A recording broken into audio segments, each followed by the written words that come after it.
시청자 여러분 안녕하십니까? 가장 빠른 종합뉴스 뉴스큐 시작합니다. 더불어민주당이 20대 대통령 선거 선대위를 출범하고 본격적인 대선 체제로 전환했습니다. 대한민국 대전환 선대위로 명칭을 정하고 단계적 일상 회복에 맞춰서 대규모 출정식을 가졌습니다. 이재명 후보는 국정농단 세력과 부패 기득권 세력의 귀환을 막아야 한다며 대선 승리를 다짐했습니다. 현장에 나가는 취재기자 연결합니다. 조성호 기자. 네, 민주당 선거대책위원회 출범식이 열린 서울 송파 K스포돔입니다. 네, 여당 선대위 출범식 지금은 다 끝났습니까? 네, 민주당의 20대 대선 선대위 대한민국 대전환 선대위 출범식이 조금 전 막을 내렸습니다. 네, 지금 행사는 끝나고 참석자들은 대부분 빠져나갔지만 뜨거웠던 대선 출정식의 여운은 그대로 남아 있습니다. 이재명 후보를 필두로 송영길 대표와 윤호중 원내대표 등 지도부 그리고 소속위원 등 300여 명이 참석했습니다. 빛을 주제로 한 행사는 어린이 합창단의 노래와 함께 이재명 후보가 어린이들 손을 잡고 등장하면서 문을 열었습니다. 참석자들은 파란색 마스크와 손수건으로 선대위의 닻을 올리는 결의를 다지는 퍼포먼스도 선보였습니다. 상임선대위원장인 송영길 대표의 출정 선언에 이어 이낙연 전 대표, 정세균 전 국무총리 등 경선 경쟁자들이 지지 연설을 했고요. 이어서 이재명 후보가 단상에 올랐습니다. 1호 공약으로 성장 회복을 통한 경제 부흥, 다시 말해 전환적 공정 성장을 강조했고 촛불 혁명으로 쫓겨난 국정농단 세력과 부패 기득권 세력의 반성 없는 귀환을 막아야 한다며 필승 의지를 다졌습니다. 특히 부동산 문제로 국민께 너무 많은 고통과 좌절을 드렸다고 사과하면서 집권 후에는 최우선으로 강력하고 대대적인 부동산 대개혁에 나서겠다고 밝혔습니다. 네, 코로나19 시국에 볼 수 없던 상당히 큰 규모의 행사로 진행됐는데요. 오늘 출범식, 민주당에는 어떤 의미라고 할 수 있겠습니까? 네, 단계적 일상 회복 시행에 맞춘 이번 대선 관련 첫 대규모 정치 행사였습니다. 민주당은 출범식을 통해 사흘 앞으로 다가온 국민의힘 후보 선출 전에 기선을 잡으면서 치열했던 경선 후유증을 털어내고 정권 재창출을 위해 결속했다는 걸 과시했습니다. 민주당은 어제 발표한 선대위 1차 인선에서 이 후보와 경선에서 경쟁했던 캠프 인사들을 대거 전면에 배치하면서 드림원 팀 용광로 선대위라고 강조했습니다. 소속 의원 169명 전부가 참여하는 것은 물론 중도층과 청년 여성을 아우르는 외부 인사까지 메머드급 선대위를 꾸리겠다고 예고했습니다. 이낙연 전 대표의 신복지, 추미애 전 장관의 사회 대전환, 김두관 의원의 균형 발전 등 후보 직속위원회에서 경선 과정에서 나온 정책 아이디어를 포괄하는 원팀 공약도 개발할 예정입니다. 이제 민주당은 이재명 후보를 중심으로 본격적인 대선 체제로 탈바꿈했습니다. 이 후보의 앞으로의 행보는 어떻게 될까요?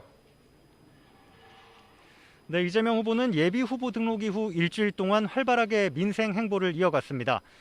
그러면서 정책 화두를 꾸준히 던지고 있는데요. 대장동 관련 개발 현장을 찾아 개발이익 환수 성과를 과시하면서 공직자 부동산 백지 신탁 제도 구상을 밝혔고요. 음식점 총량제, 주 4일 근무제, 전국민 재난지원금 등을 잇따라 꺼내들면서 논쟁의 중심에 섰습니다. 계속해서 적극적인 정책 논쟁으로 대권 주자로서 존재감을 키워나갈 것으로 보입니다. 이 후보는 출범식에서 이번 정기국회를 이재명표 첫 민생 개혁국회로 만들어달라고 요청했는데요. 거대 여당의 입법과 예산 뒷받침을 바탕으로 부동산 개혁 등 정책 실행력을 입증하려는 행보에 박차를 가할 것으로 보입니다. 민주당도 모레 정책의원총회를 열어 개발이익 환수제를 논의하는 등 이 후보에 대한 지원에 나섭니다. 지금까지 민주당 선대위 출범식 현장에서 YTN 조성호입니다. 오늘 5일 대선 후보를 선출하는 국민의힘은 오늘 당원 투표 둘째 날입니다. 그런데 투표율이 50%를 넘기면서 과연 누구에게 유리하게 작용할지를 놓고 관심이 높아지고 있습니다. 양강 체제를 구축한 윤석열 전 총장과 홍준표 의원은 각각 자신에게 유리한 판세라고 자신하고 있습니다. 국회 취재기자 연결합니다. 송재인 기자. 네, 국회입니다. 오늘 국민의힘 당원 투표 둘째 날인데요. 기록적인 투표율을 기록하고 있다고요? 네, 그렇습니다. 국민의힘 대선 후보 선출을 위한 당원 모바일 투표율이 이제 53%를 넘겼습니다. 그야말로 역대급 투표율인데 경선 주자들은 저마다 자신에게 유리한 신호라고 해석하고 있습니다. 먼저 윤석열 전 총장 측은 애초 당심에서 우위를 보이고 있었다는 점을 근거로 들고 있는데 윤 전 총장 본인은 우선 유불리 해석에 말을 아꼈습니다. 들어보시죠. 국민들의 또 우리 당원들의 정권 교체 열망이 크기 때문에 그렇게 나온 것이 아니냐. 반면 홍준표 의원 측은 모바일 투표 참여도가 높은 신규 청년 당원들이 자신에게 표를 몰아줬을 거라고 보고 있습니다. 부산을 찾은 홍 의원의 발언 들어보겠습니다. 대세는 저 홍준표로 확실히 굳어졌습니다.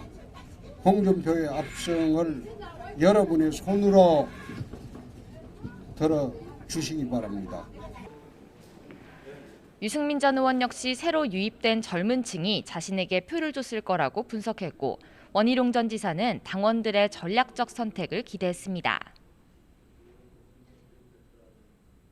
이재명 후보와의 누구도 대신해 줄 수 없는 1대1 대결에서 거꾸로 공격당하지 않고 이 싸움을 어떻게 승리로 이끌어갈지에 대해서 전략적인 선택들을 하시리라고 저는 믿습니다. 높은 투표율이 어느 후보의 손을 들어줬을지 관심인 가운데 윤석열 전 총장은 오늘 중원에서, 홍 의원은 텃밭 PK 지역에서 지지를 호소하고 있습니다. 유승민 전 의원은 온라인으로 국민을 만나 민심을 듣고 원희룡 전 지사는 대장동 개발 의혹과 관련한 지역을 찾아 이재명 후보 견제에 나섰습니다. 네, 제3지대 역시 하나의 변수인데요. 국민의당 안철수 대표가 오늘 대선 주자로서 첫 공식 일정에 나섰다고요? 네, 그렇습니다. 어제 대선 출마를 선언한 안철수 대표, 이른바 국민 압박 면접을 첫날 일정으로 잡았습니다.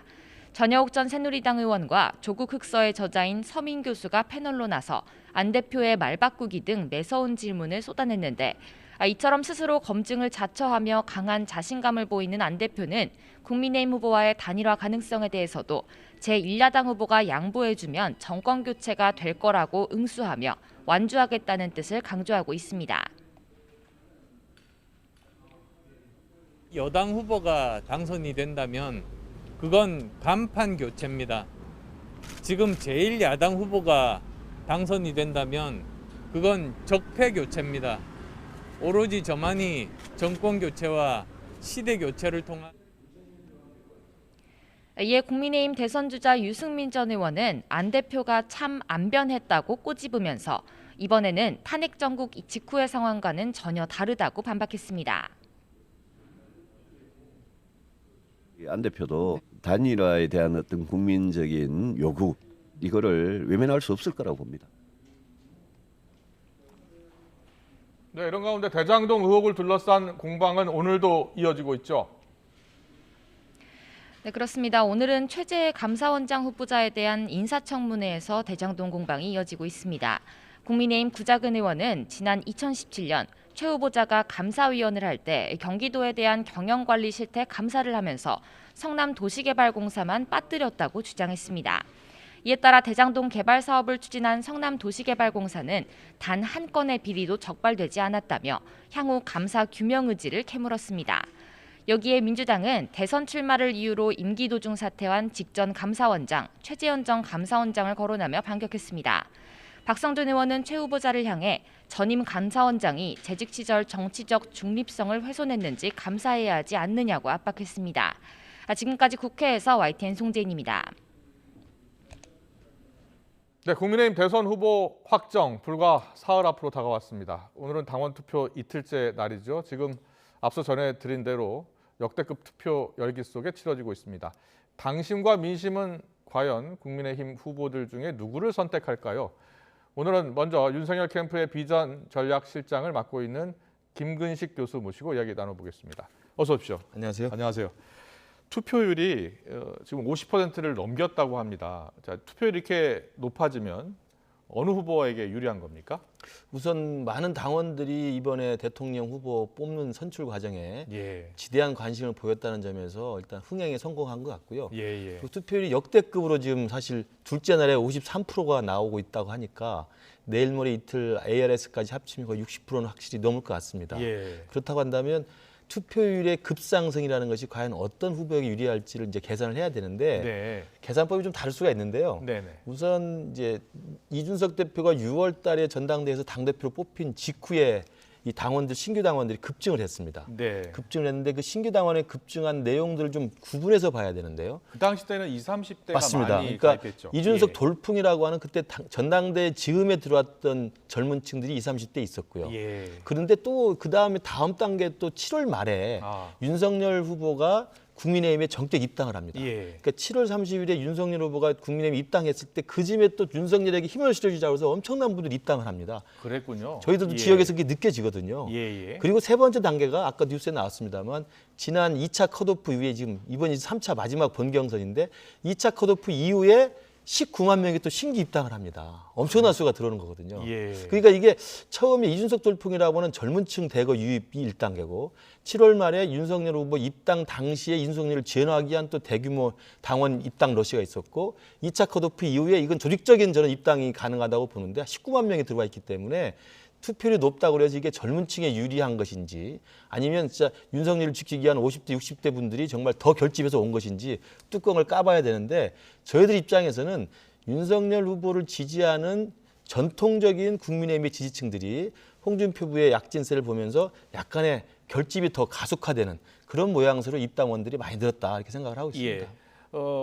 당원 투표가 50% 반영되고 네. 국민 여론조사가 50% 반영되잖아요. 국민 여론조사는 내일하고 모레 그렇습니다. 이렇게 진행이 되고 각종 여론조사를 보면 국민 여론조사에서는 홍준표 의원이 조금 더 앞서는 것 같고요. 그렇죠. 국민의힘 지지층만을 대상으로 조사할 때는 윤석열 후보가 네. 앞서는데 당원들을 대상으로 한 여론조사는 나온 적이 없습니다. 그렇습니다. 예. 그렇다면 지금 여론조사로 봤을 때 국민의힘 지지층에서 나온 여론조사보다 당원을 봤을 때 당원 여론조사를 해보면 어떻게 나옵니까?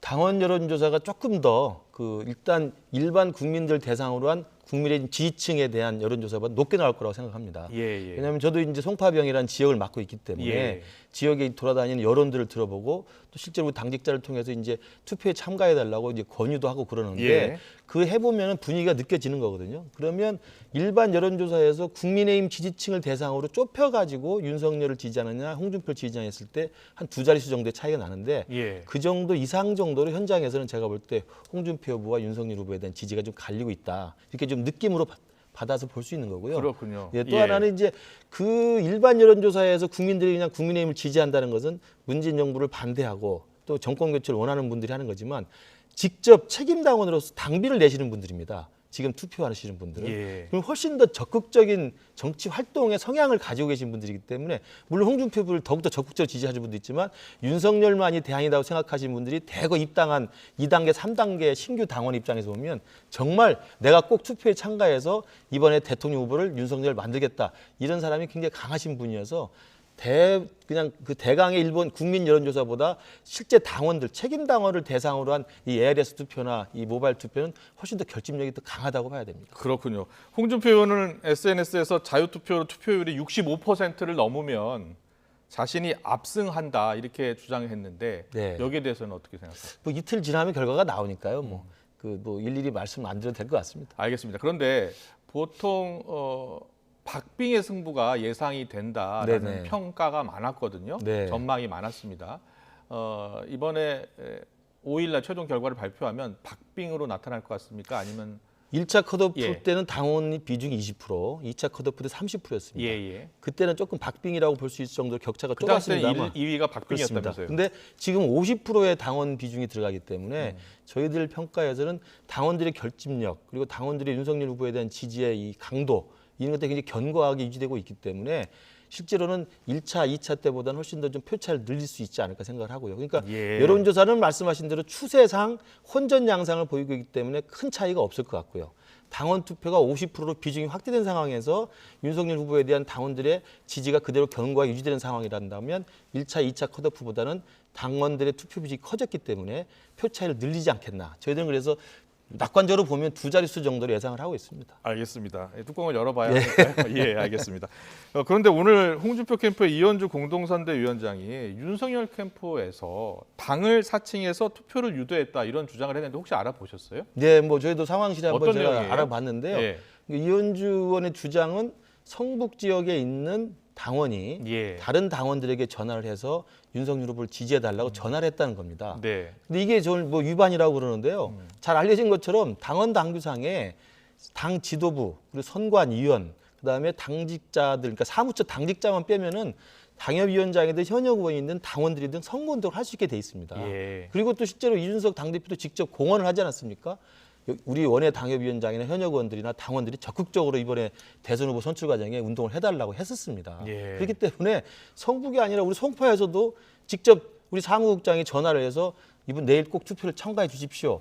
투표하는 방법을 모르시면 설명을 드리겠습니다. 뭐 지금 상황이 어떻습니까?라고 물어보고 자기의 개인적인 지지를 호소할 수 있는 거거든요. 아. 그걸 무슨 불법 행위라고 하면 저희들이 그 이야기를 듣고 이현주 의원이 그렇게 말씀하시는 건 뭐 당 선관위 혹시 확인해 보셨습니까? 선관위에 그 이야기를 했겠지만 예, 예. 저희들은 뭐 저희들 자체 또 조사를 해봤기 때문에 전혀 당원 당규상 문제가 없는 합법적인 선거운동입니다. 알겠습니다. 윤석열 캠프 계시니까 윤석열 전 총장의 전두환 옹호 발언 논란이요. 이와 관련해서 이제 광주를 방문할 것이다 이렇게 알려졌었는데 경선 전에는 안 가기로 했다고 합니다. 특별한 이유가 있습니까? 본래 이제 가려면 오늘이 이제 적기였는데 예. 오늘 충청도 일정을 가졌기 때문에 아마도 이제 내일 모레 여론조사 기간에는 조금 더 이제 국민과 당원의 선택을 기다리는 좀 낮은 자세의 행보를 좀 보일 것 같고요. 예. 그렇다고 한다면 5일날 이제 후보 선출된 이후에 네. 제가 볼 때는 공식 후보로서 제일 첫 번째 방문지로서 광주를 가서 광주 분들에게 사과하고 또 광주에 대해서 우리가 어떻게 받아들일지에 대해서 설명을 하는 기회를 가질 것 같고요. 왜 그러면 경선 이전에 안 가고 경선 후로 미뤘느냐. 그 부분은 경선 이전에 만약에 오늘 간다고 한다면 뭐 이용섭 시장도 뭐 공언을 해놓은 상태고 거기에 있는 많은 단체들이 이야기를 하고 있습니다만 오기만 해봐라. 예. 기다리고 있는 또 나름대로 일정과 또 불상사가 생길 수 있는 상황도 있고요. 그리고 실제로 경선 이전에 굉장히 그 첨예한 지금 이 기싸움이 벌어지고 있고 민감한 시기에 후보가 갔을 때 자칫 이게 득보다 실이 많을 수 있는 안 좋은 상황이 펼쳐질 수 있기 때문에 그런 것을 굳이 감수하면서 가는 것보다는 사과의 진정성을 충분히 전달이 됐다고 보고 예. 오히려 후보로 선출된 다음에 제1야당의 공식 후보의 지위를 가지고 예. 그리고 당과 함께 내려가서 정말 진심으로 사과하고 광주와 광주 시민과 5.18 민주주의에 대한 입장을 다시 한번 밝히면서 당당하고 훨씬 더 그 준비된 자세로 내려가서 인사를 드리는 게 낫지 않겠냐. 아마 이런 전략적 판단을 한 것으로 보입니다. 알겠습니다. 이번 경선은 결국 민주당 이재명 후보의 맞수를 지금 선택하는 네. 그런 과정이라고 볼 수 있는데 본선 무대에 오른 이재명 후보에 맞설 국민의힘 후보들 가운데 왜 윤석열 전 총장이 돼야 한다 이렇게 보십니까? 저는 가장 큰 게 이 지금의 시대 가치로서의 공정과 상식 그리고 법치와 정의라고 생각합니다. 예. 그 이야기는 그동안 문재인 정부 5년 동안 정말 아까도 모든 분들이 이야기합니다만 공정이 땅에 떨어졌고 법치가 훼손되어 있고 정의가 사라졌다는 이야기를 많이 하기 때문에 바로 그 공정과 법치와 정의와 상식이라고 하는 가장 시대의 가치를 담지하고 있는 사람이 바로 윤석열 총장이라는 개인적인 상징 자산이 있고요. 예. 두 번째로는 중도층 확장이라고 하는 저는 확장성에 저는 가장 적합한 인물을 생각합니다. 예. 지금 홍준표 후보와 윤석열 후보가 다투고 있습니다만 홍준표 후보는 아시는 것처럼 이미 4년 전에 대통령 선거에서 일단 평가를 받으신 분이고 3년 전에 이미 지방선거에서 참패를 하셨던 분입니다. 예. 그리고 홍준표 후보의 지나온 정치 역정을 보면 중도와 호남에 대한 확장성을 가져온다는 건 사실상 불가능한 정치적인 성향을 가지신 분들이기 때문에 바로 그런 중도 확장성이 본선 경쟁의 핵심이라고 본다면 그래도 중도 확장성을 가지고 있는 것이 윤석열 후보다. 물론 이제 이게 3월달 검찰총장직을 사퇴하고 6월달 정치 출마선 한 그 기간에는 중도층한테 열렬한 지지를 받았습니다. 그런데 예. 국민의힘이 입당한 다음에 이 부분이 좀 빠져 있는 상황인데 그건 아마 입당한 이후에 정치인으로서 자리매김하는 과정에서 몇 번의 실수와 좌표를 잘못 잡아서 된 것이고 제가 전략시장으로 들어간 다음에는 예. 중도 지향성과 중도 확장성으로 전략 기조를 수정해 놓았기 때문에 아마 후보가 되면 중도를 향한 그리고 중도로의 외연을 확대하는 그런 부분에 굉장히 방점을 찔 것으로 보입니다. 알겠습니다. 마지막으로요. 김종인 전 비대위원장하고 잘 아시죠? 예. 네. 윤석열 후보가 국민의힘 후보가 된다면 김종인 전 위원장이 적극 도울 것 같습니까? 어떻습니까? 적극 도울 것으로 보입니다. 예. 그리고 이제 김종인 위원장이 이미 뭐 몇 차례 언론에서도 밝혔지만 이재명 후보에 맞설 야당의 후보는 윤석열 후보다라고 이야기를 하고 있고 또 윤석열 후보가 홍준표 후보를 이길 것이다라고 또 전망까지 하고 있어서 예. 제가 볼 때는 뭐 금요일 날 뚜껑을 열어봐야 되겠습니다만 윤석열 후보가 공식 후보로 선출이 되면 아마도 당대표인 이준석 당대표와 후보로 선출된 윤석열 후보와 같이 김종인 전 비대위원장에게 정중하게 선대위원장으로 아마 요청을 할 것 같고요. 그러면 그런 절차를 거친다면 아마도 김종인 위원장은 정권 교체란 시대적 과제에 동참해야 된다는 절박함을 가지고 계시기 때문에 흔쾌히 맡은 바 역할을 하지 않으실까 생각을 합니다. 알겠습니다. 오늘은 윤석열 캠프 비전전략실장 김근식 교수 모시고 이야기 나눠봤고요. 모레는 이제 홍준표 캠프의 조경태 의원 모시고 또 이야기 나눠보겠습니다. 오늘 말씀 잘 들었습니다. 고맙습니다. 감사합니다.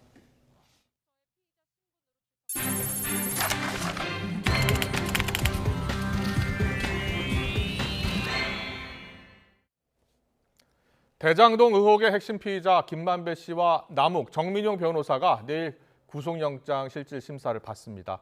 그동안 검찰 입증에 어려움을 겪었던 배임 혐의가 이들의 구속 여부를 가를 핵심 쟁점이 될 것으로 보입니다. 취재기자 연결합니다. 나혜인 기자. 네, 서울중앙지방검찰청입니다. 내일 핵심 인물 3명의 구속영장 심사가 연이어 열리는데요. 일단 김만배 씨가 가장 먼저 법원에서 신문을 받는다고요? 네, 화천대유 대주주 김만배 씨는 내일 오전 10시 반 서울중앙지방법원에서 구속영장 심사를 받습니다. 김 씨의 경우 지난달 기각됐던 첫 구속영장보다 오히려 뇌물 액수는 줄었습니다. 검찰은 곽상도 의원 아들이 받은 퇴직금 50억 원의 대가성이 아직 충분히 밝혀지지 않았다고 보고 뇌물 공여 액수에서 제외했습니다. 일단 유동규 전 본부장에게 대장동 개발 이익 700억 원을 주기로 약속하고 이 가운데 실제로 건넨 5억 원만 뇌물 횡령 혐의에 포함했습니다. 횡령 혐의에는 과거 화천대유 고문이었던 원유철 전 미래한국당 대표 배우자 등에게 허위급여 4억 4천여만 원을 지급한 부분도 담겼습니다. 이렇게 뇌물 횡령 액수가 줄었는데도 검찰이 다시 구속영장을 청구한 건 결국 배임 혐의를 특정했기 때문이라는 분석이 나오고 있다고요? 네, 검찰은 어제 유동규 전 본부장을 배임 혐의로 추가 기소하면서 김만배 씨를 비롯한 화천대유 세력이 대장동 사업자 선정부터 이익 배분까지 모든 설계를 사실상 미리 짰다고 봤습니다. 성남도시개발공사목 이익을 고정으로 묶어두고 이마저도 택지 분양가를 싸게 책정해 최소 651억 원어치 손해를 입혔다는 게 검찰의 판단입니다. 하지만 김만배 씨 측은 모든 혐의를 부인하고 있습니다. 당시 개발 사업은 성남시장이었던 이재명 민주당 대선 후보의 지침에 따라 설계됐고 실무는 천화동인 5호 소유주 정영학 회계사가 담당해 자신은 구체적인 내용을 모른다는 입장입니다. 유 전 본부장에게 700억 원대 이익을 약속했다는 혐의도 정 회계사가 제출한 녹취록에 담긴 허위, 과장된 내용일 뿐이라고 맞서고 있습니다. 배임 공범에다 뇌물 35억 원을 주고받은 혐의로 함께 영장이 청구된 남욱, 정민용 변호사도 자신들은 대장동 사업 설계에 주도적으로 관여한 적 없고 35억 원은 정상적인 사업 투자금이었다고 주장하고 있습니다. 이들의 영장 심사는 내일 오후 3시부터 연달아 열립니다. 결국 내일 이들의 구속 여부를 가를 핵심 쟁점은 배임 혐의가 될 전망입니다. 법원이 화천대유 세력의 배임 혐의가 어느 정도 소명됐다고 판단하면 이재명 후보를 포함한 당시 성남시 윗선을 향한 수사에도 탄력이 붙을 수 있습니다. 유동규 본부장의 공소장이나 김만배 씨 등 구속영장엔 아직 이 후보를 비롯한 당시 성남시 관계자들의 관여 정황은 드러나 있지 않습니다. 이를 두고 이른바 대장동 4인방선에서 수사가 마무리되는 게 아니냐는 관측도 나왔지만 검찰은 지금까지 어떤 결론도 내린 바 없고 앞으로도 예단 없이 증거 관계를 바탕으로 엄정하게 수사하겠다고 선을 그었습니다. 지금까지 서울중앙지검에서 전해드렸습니다. 화천대유와 함께 대장동 개발 사업에 참여한 하나은행이 검찰에 고발됐습니다. 민생경제연구소 등 시민단체들은 오늘 김정태 하나금융지주 회장과 하나은행 관계자들이 서울중앙지검에 고발하면서 1,761억 원을 하나은행 컨소시엄 몫으로 예상해놓고도 하나은행 컨소시엄과 하나은행은 아무런 노력을 하지 않았다고 주장했습니다.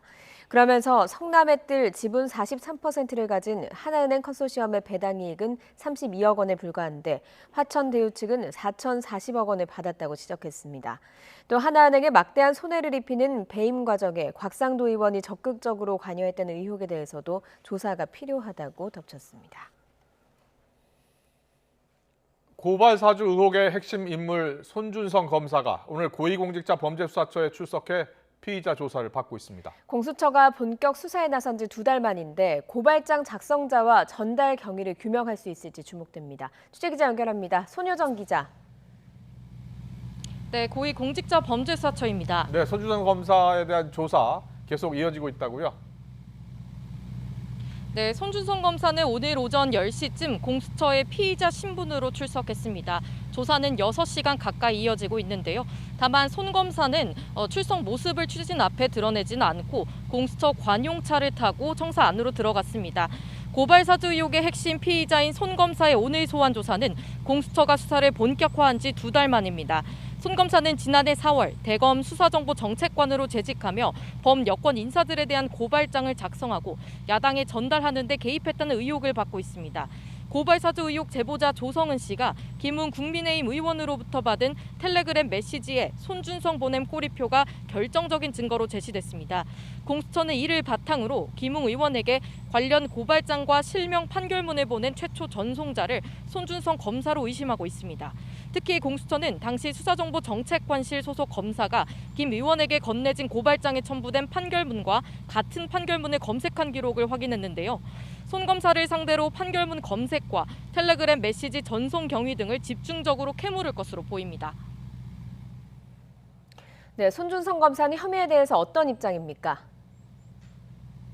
네, 손 검사는 자신을 둘러싼 의혹을 모두 부인하고 있습니다. 특히 김웅 의원에게 고발장을 전달한 기억이 없다며 이런 혐의들을 다 부인하고 있는데요. 지난 영장심사 때는 당시 SNS를 통해 고소고발장을 전달받은 경우가 많았고 대부분 반송해왔는데 문제가 된 고발장 역시 같은 식으로 반송됐을 수 있다는 취지의 주장을 펼친 것으로 알려졌습니다.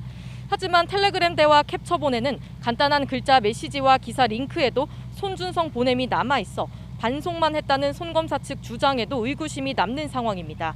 손 검사는 당시 수사정보정책관실에서 제보자 X의 실명 판결문을 검색한 것도 범죄 정황을 확인하기 위해서였다고 반박할 것으로 보입니다.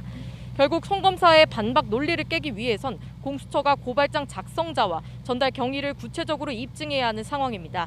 하지만 앞서 공수처가 전격 청구한 구속영장을 법원이 구속 필요성과 상당성이 부족하다고 기각했는데요. 구속영장 청구서엔 손 검사 외의 핵심 등장인물들이 모두 성명 불상이라고 적시됐는데 공수처가 의혹 관련 인물을 파악하지 못했다는 지적이 이어졌습니다.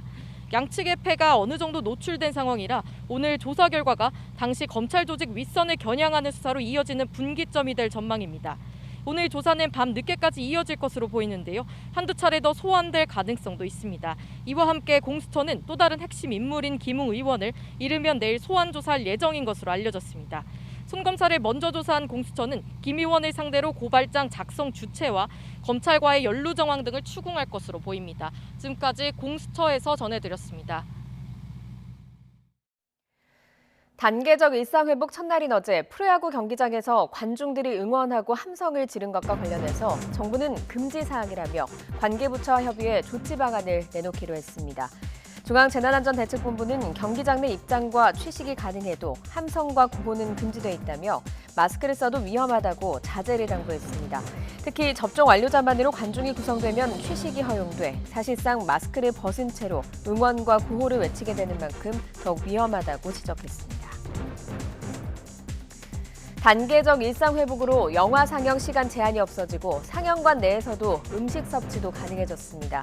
문화체육관광부는 백신 2차 접종 완료자나 48시간 내 코로나19 PCR 검사에서 음성 판정을 받은 사람의 경우 영화관 측에서 마련한 백신 패스관에서 음식물 섭취가 가능하다고 밝혔습니다. 궁궐과 조성왕릉, 문화재 관람시설의 실내 관람도 전면 재개했고 전문 해설사의 안내 해설과 박물관 정시 행사도 다시 진행됐습니다. 단계적 일상회복이었던 어제 경찰 음주 단속으로 전국에서 모두 299명이 적발된 것으로 나타났습니다. 경찰청은 단계적 일상회복 시행으로 연말연시 술자리가 늘어날 것으로 보임에 따라서 내년 1월까지 유흥가와 식당 등 지역별 음주운전 위험 지역을 중심으로 단속을 이어갈 예정입니다. 시간 제한 없이 식당을 비롯한 다중이용시설을 이용할 수 있게 된 시민들은 단계적 일상회복 첫날을 만끽했습니다. 하지만 일부 업종에선 오히려 더 영업하기 어려워졌다는 불만도 나왔습니다. 위드 코로나 밤 풍경 김승환 기자가 보도합니다. 젊은 층이 많이 찾는 서울 홍대 인근입니다. 마스크를 쓴 것만 빼면 코로나 이전인 2년 전 이맘때 모습과 비슷합니다. 영업시간 제한이 없어진 식당과 카페는 물론 유흥시설도 오랜만에 활기를 되찾았습니다. 그동안 많은 제재를 받았던 감성주점은 빈자리가 없을 정도입니다. 홍대를 정말 오랜만에 나왔는데 제가 이제 해보고 싶은 거 이제 있잖아요. 그런 커피도 마시고 노래방도 가고 뭐 걸으면서 풍경도 보고 이제 사람 구경도 하고 싶습니다.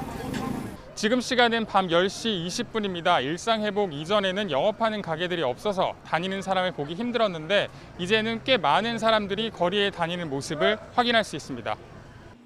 자정이 가까운 시간에도 PC방에는 손님들로 가득합니다.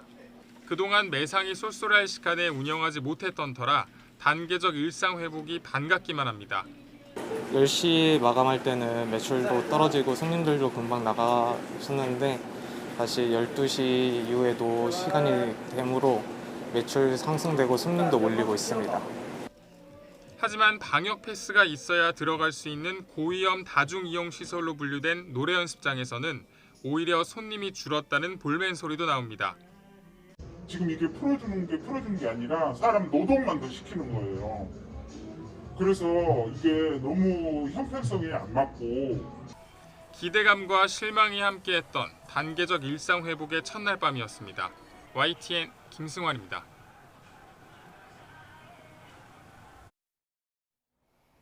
네, 보신 것처럼 단계적 일상 회복 첫날이었던 어제 전국의 도심 밤거리는 모처럼 활기를 찾았죠. 밤 10시가 지난 시각에도 술잔을 기울이는 모습을 심심치 않게 볼 수 있었습니다. 서울 송파구에서 호프집을 운영하시는 공신 사장님 연결해서 어제 하루 장사는 어땠는지 들어보겠습니다. 사장님 나와 계시죠? 네, 안녕하세요. 예, 안녕하십니까.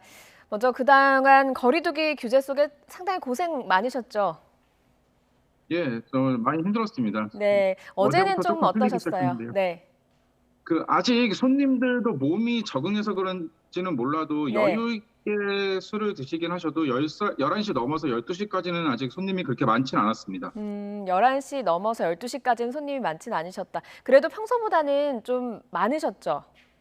예, 맞습니다. 그래도 이제 직장인들이나 단골들이 먼저 오셨다고 얘기를 해주시고 또 좀 사정이 나아졌냐고 반문하기도 하셨습니다. 얼굴에 웃음기가 있는 게 가장 희망적이었던 것 같습니다. 예, 원래 호프집은 주로 2차 그러니까 8시 반 넘어서야 손님이 오는 곳인데 10시나 9시까지로 규제됐던 상황에서는 많은 분들이 찾지를 않으셨던 것 같거든요. 그때와 좀 비교를 해보면 매출이 좀 어떠셨어요?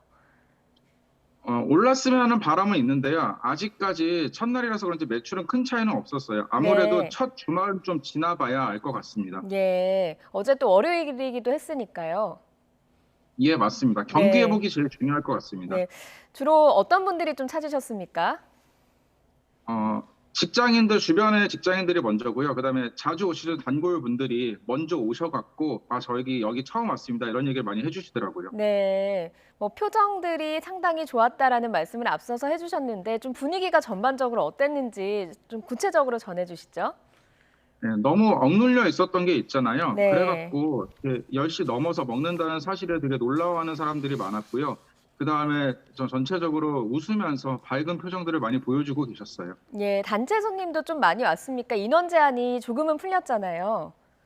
예. 네. 단체 손님 같은 경우에는 아직까지는 좀 이렇게 3, 5 모여 있지 뭐 5명 이상 모이면 그렇게 오진 않더라고요. 좀 기다려 봐야 될 것 같습니다. 주말쯤 돼보면 이게 상황이 어떤지 좀 아실 수가 있겠군요.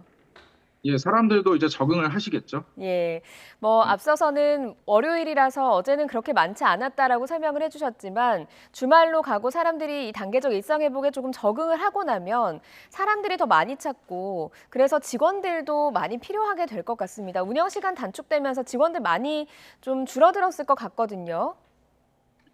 예, 있는 직원들 정부 정책으로 직원들도 내보내고 요즘에 그 지원책도 그렇고 좀 솔직히 구인난이 많이 어려운 게 사실입니다. 네. 근데 일단 좀 희망적인 사항은 일단 10시 딱 했을 때 모든 손님들이 일제히 나가는 것이 아니라 좀 여유 있게 드시기 때문에 아무래도 마감이라든가 정리하는 데는 좀 수월해지긴 했어요. 빨리 구해진다면 좀 더 원활해질 것 같습니다. 예, 지금 구해야 되는 상황인 건 맞는 거군요.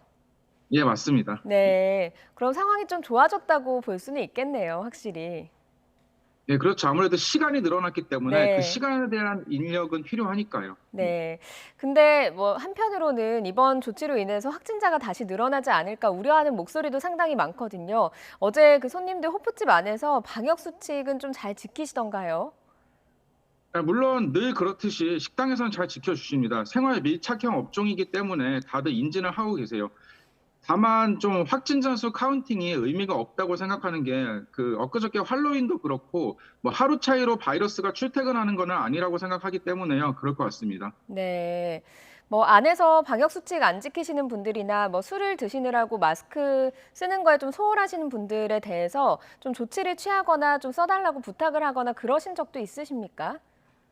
물론 부탁은 합니다. 근데 뭐 저녁이나 낮 시간의 차이일 뿐이지 저희 호프집 같은 경우에도 식당이나 카페처럼 음료를 드실 때 혹은 식사를 하실 때는 마스크 내려야 되는 건 맞으니까요. 예. 늘 하는 일인 것 같습니다. 예. 앞서서 이제 마음고생 많으셨죠라고 물으셨을 때 힘들었습니다라고 이야기를 해주셨는데 그동안 뭐 코로나19로 상당히 뭐 2년 가까운 시간 동안 피해를 많이 보셨을 것 같거든요. 피해 회복하는 데까지 좀 어느 정도 시간이 걸릴 거라고 예측을 하고 계시는지요? 단기적으로는 주말 지나봐야 될 것 같고요. 네. 일단 올해 연말 연시가 지나고 모든 요식업 계통이 그렇듯이 겨울에는 비수기입니다. 아무래도 비수기가 좀 지난 다음에 경기 회복이 제일 중요할 것 같아요. 경기가 회복되고 내년 상반기 이후가 되지 않을까 싶네요. 아직도 갈 길이 멉니다. 예, 아직도 갈 길이 멀다. 그래서 정부 차원에서 그 코로나로 영업하지 못한 소상공인 자영업자들 지원을 하고 있거든요. 좀 도움이 되고 계시는지요? 지금까지는 솔직하게 도움은 전혀 안 되었어요. 그래도 마지막 희망으로 지금 손실 보상에 좀 걸고 있는데요. 저희 가게 같은 경우는 좀 그것도 사각지대에 놓여 있는 것 같습니다. 저희 하루 매출 손실이 한 70만 원으로 잡혔는데 계산보다 거의 한 2천만 원 이상 덜 나왔더라고요. 그게 왜 그런가 했더니 인건비가 0으로 잡혀서 지금 현재 이의 신청 중입니다. 예. 어떤 이의 신청을 하셨습니까? 그러니까 인건비가 안 잡혀 있는 영인 부분에 대해서 이제 뭐 근로계약서라든가 그런 증빙 자료를 준비해서 오프라인으로 신청하려고 준비 중인데요. 조금 많이 어렵긴 하네요. 예. 예.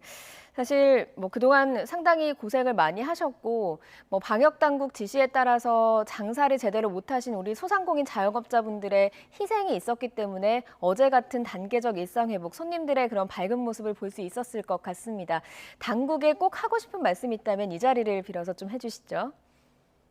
많은 분들이 그렇게 생각해 주시면 너무 고맙고요. 그다음에 저도 이제 원래 이공계 출신이지만 그 바이러스의 뭐 전파력과 상관관계 이런 것들은 고등학생들도 아는데 이런 좀 주먹구구식 정책이 반복되지 않고 제발 과학적으로 대처하는 정부가 되었으면 정말 좋겠습니다. 그리고 또 이러한 이의 신청 같은 것도 저희가 사정하는 것이 아니라 좀 당연한 권리인 만큼 잘 해주셨으면 하는 바람을 마지막으로 요청드려 봅니다. 예, 알겠습니다. 정부 차원에서 이 사장님의 목소리를 잘 들어주셨으면 좋겠고요. 지금까지 너무너무 고생 많으셨고요. 또 단계적 일상회복으로 조금 더 활기 뛰는 그런 호프집 되기를 좀 기대를 해보겠습니다. 오늘 말씀 고맙습니다. 네, 감사합니다.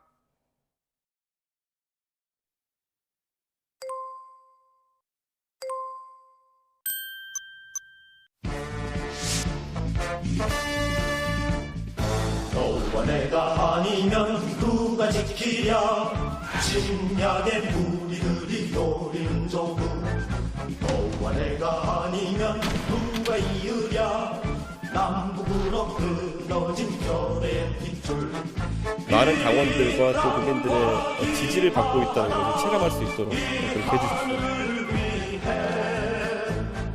너와 내가 맞잡은 방패가 되고 너와 나의 충정 속에 조국은 산다. 그 땀 흘려 싸워 지킨 그 어른이여 저으여 굳게 서자 내 결의를 위해.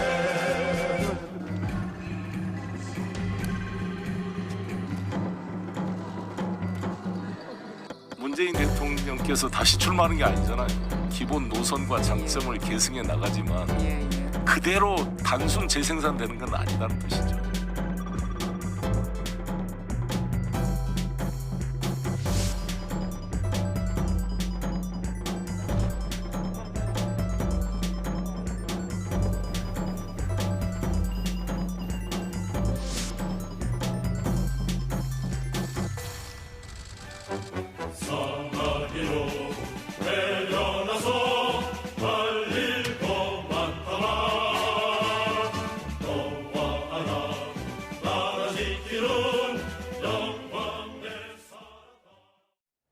더불어민주당이 오늘 메모드급 선대위를 출범시키고 본격적인 대선 체제로 돌입했습니다. 오늘 출범식에는 이낙연 전 대표, 정세균 전 총리 등 경선에서 경쟁을 펼쳤던 인사들까지 모두 모여서 원팀과 화합을 강조했습니다. 대선 후보 선출을 눈앞에 두고 있는 국민의힘은 당원 투표가 높은 투표율을 기록하고 있는 가운데 경선 주자들은 막판 표심 잡기에 종력전을 펼치고 있습니다. 추은호 해설위원, 최진 대통령 리더십 연구원장과 함께 정치권 주요 이슈 짚어보겠습니다. 어서 오십시오. 예, 안녕하십니까. 안녕하세요.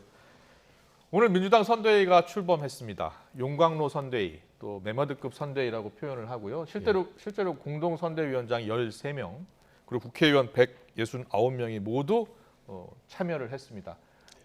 오늘 출범식이 이재명 후보의 컨벤션 효과에 얼마나 큰 기여를 할 것으로 보십니까? 글쎄요, 지금 야당도 뭐 경선으로 막 뜨거운 상태에서 지금 하는 게 얼마나 크게 컨벤션 효과가 있을까 의문이고, 다만 이제 뭔가 좀 세과시를 한 것 같아요. 메머드급이라 그러는데 이게 우리말로 이제 맘모스라는 얘기입니다. 이제 500년 전 뭐 코끼리 조상인데, 그러니까 어마어마한 큰 조직, 당내 현역 의원 전부 총동원해서 야당을 향해서 뭔가 한번 첫 이 포문, 위력 과시, 용이라는 점에서는 그런 점에서 좀 효과가 있을 거라고 봅니다. 네네. 추은호 해설위원님은 어떻게 보셨어요? 이재명 후보가 컨벤션 효과를 누리지는 못했습니다. 네. 선출된 이후에. 하지만은 또 여기서 눈여겨봐야 될 대목이 뭐냐면은 그렇다고 지지율이 떨어지지도 않았거든요. 이낙연 전 대표와의 갈등, 물론 봉합되긴 했습니다만은 겪으면서도 그렇게 떨어지지는 않고 유지할 수 있었다. 그렇기 때문에 선대위가 뭐 어떻게든지 각 캠프를 다 이렇게 망라한 선대위가 출범을 했기 때문에 그거를 토대로 이전에 못 누렸던 컨벤션 효과를 그대로 갖고 오기는 힘들겠지만은 그래도 반등할 조짐을 시작점을 이렇게 출발점은 출발을 했다 이렇게 보시면 될 것 같습니다. 자, 이재명 후보 오늘 선대위 출범식에서 연설을 했는데요. 주요 내용을 듣고 오겠습니다. 이 부동산 문제에 대해서 강조를 했습니다. 부동산 문제로 우리 국민들께 너무나 많은 고통과 좌절을 안겨드렸습니다. 정치인의 한 사람으로서, 이 정부의 일원으로서 고개 숙여서 진심으로 사과의 말씀을 드립니다. 부동산 투기를 막지 못해서 허탈감과 좌절을 안겨드렸습니다. 집권 후에는 최우선으로 강력하고 대대적인 부동산 대개혁에 나서겠습니다. 국민이 맡긴 인허가권 권력의 행사로 생기는 개발이익, 국민의 세금을 집행하며 생기는 불로소득은 토건 세력과 부패한 정치인이 아니라 바로 우리 국민 모두가 가져야 합니다. 그게 바로 정의입니다, 여러분.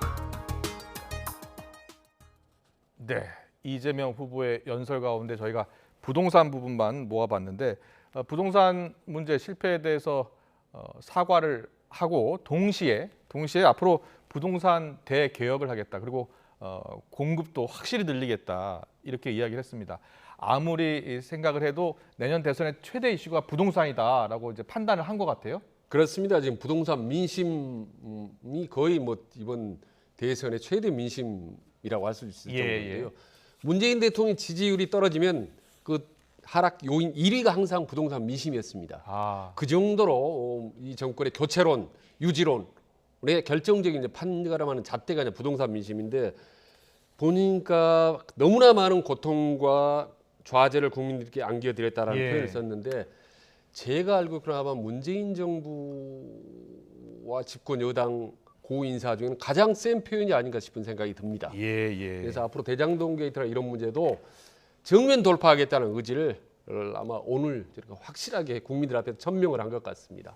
오늘 연설문에 이재명 정부라는 표현을 모두 7차례나 썼습니다. 그랬군요. 그리고 사기 민주정부 아니면 민주정부라는 표현을 3차례 썼는데, 이재명 정부라는 표현이 등장하는 게 부동산 문제 때 2번이나 등장합니다.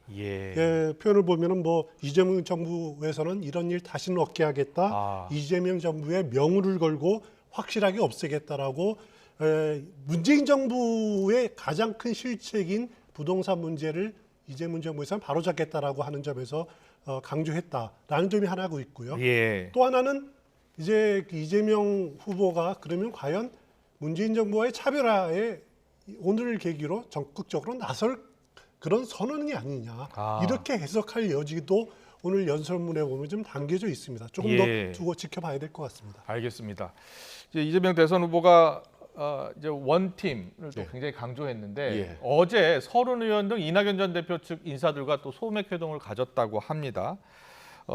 잘 아시다시피 서른 의원 같은 경우에는 경선 기간 중에 이재명 후보의 구속 가능성까지 언급했던 인물이었잖아요. 근데 어떻게 전망하세요? 일단 그 이재명 후보가 이번 선대를 꾸리면서 이낙연 캠프 측의 주요 인사들을 전면에 많이 배치를 했습니다. 주요 포스트에 배치를 많이 했습니다만은 물론 이제 일부 인사들은 당원이니까 또 조직원이니까 직책에 맞게 자신의 역할들을 충분히 그 위치에서 수행을 하겠죠. 하지만은 상당수 인사들은 아직까지는 앙금이 남아 있을 수도 있습니다. 어제까지 이재명 후보를 겨냥을 해서 부동산 문제, 대장동 문제에 대해서 의혹을 제기하다가 바로 오늘 돌아서서 그것은 또 한나라당 국민의힘 게이트다라고 주장하기에는 좀 어떻게 보면은 좀 너무하지 않습니까? 그런 문제들을 그런 딜레마를 어떻게 바꿀 수 있느냐라고 하는 문제들이 있기 때문에 일부 인사들은 어떻게 보면은 좀 그 캠프 내에서 적극적인 지원은 당분간 망설일 가능성이 충분히 있습니다. 그렇기 때문에 그 화학적 결합을 어떻게 하느냐, 또 그것을 이재명 후보가 어떻게 아우르느냐 이것이 과제가 아닐 수 없습니다. 최진 원장께는 이거 여쭤보고 싶은데요. 이재명 시장이 직접 측근이라고 언급했었던 인물들 가운데 정진상 그 정책실장이 있습니다. 전 경기도 정책실장인데 이번에 비서실 부실장으로 포함이 됐고요. 김남준 전 경기도 언론 비서관도 대변인이 됐습니다. 그래서 결국 이 측근들이 선대의 실세가 아니냐 이렇게 보더라고요. 어떻게 보세요? 그러니까 이재명 지사가 지금 후보죠. 여당 후보가 국감 같은 공개석상에서 이 사람은 내 측근입니다라고 확실하게 얘기한 사람은 정진상 전 실장입니다. 그렇습니다. 그 사람은 이제 비서실에 배치를 했는데 지금 선대위가 메모드급이라고 하지 않습니까? 그런데 말이 메모드급이 실제로 핵심 누구냐? 를 보면 비서실에 누가 있느냐를 보면 안 됩니다. 그렇군요. 근데 비서실장을 딱 제일 중요한데 보니까 이낙연 쪽 캠프의 현역 국회의원이란 말입니다. 그 사람이 실세일 리는 없지 않습니까? 그 밑에 부실장을 보니까 바로 정진상이라고. 그래서 앞으로 이후 캠프의 실무 총괄이라든지 대장동 게이트 같은 대응이라든지 거의 실질적인 책임 역할을 하지 않을까. 과거에 이제 문재인 정부 19대 대선 때도 캠프에 양정철이가 실세였는데 비서실 부실장을 했지 않습니까? 그래서 유사한 역할을 이번 대선 때 하지 않을까. 그래서 정진상이 어떻게 하고 무슨 말을 하고 어디로 움직이는지를 보면 이재명이 어떤 생각을 하는지 그 복심을 알 수 있을 것 같다 생각이 듭니다. 그렇군요. 추훈 해설위원은 어떻게 보세요? 사실 대통령 후보 입장에서도 자신을 제일 잘 아는 사람이 더 대변인 역할을 하는 게 중요하고요. 그렇습니다. 또 옆에서 비서실에도 있으면 좋잖아요. 그렇습니다. 이제 지난 대선 과정에서 양정철 부실장이었습니다. 그 당시에 실장은 캠프 후보 비서실장은 임종석 비서실장이었고 청와대에 그대로 비서실장으로 들어가지 않았습니까? 하지만 양정철 씨는 부실장에서 이렇게 야인으로 떠들었는데 공교롭게도 정진상 씨가 이번에 부실장으로 갔다라고 하는 점이 참 주목이 되는 부분이 아닐 수 없습니다. 그래서 당연히 관심이 쏠릴 수밖에 없는 부분들이고요. 그래서 과연 그 문재인 후보 시절에 광창팀이 캠프의 주력으로 갔듯이 과연 어떻게 보면 성남 라인이 캠프의 주력으로 가는 것 아니냐라고 추측은 할 수는 있습니다. 성남 라인이 그렇습니다. 캠프의 주축이 될 것이다. 주축이 될 수 있지 않을까라고 추측은 할 수 있습니다만 하지만은 그때 광창팀에 비해서 성남 라인이 조금은 어떻게 보면 좀 약하다. 위상이라든가 약하다라고 하는 점은 또 지적하지 않을 수가 없습니다. 네, 알겠습니다. 계속해서 이재명 지사가 연일 내놓고 있는 파격적인 정책들에 대해서 좀 이야기 나누겠습니다. 음식점 허가 총량제 있었고 그리고 추가 재난지원금 지급에 대해서도 연일 이야기를 하고 있고요.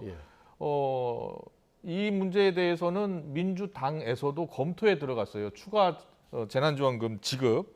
자, 어떻게 전망하세요? 내년 대선 전까지 지급이 될 수 있을까요?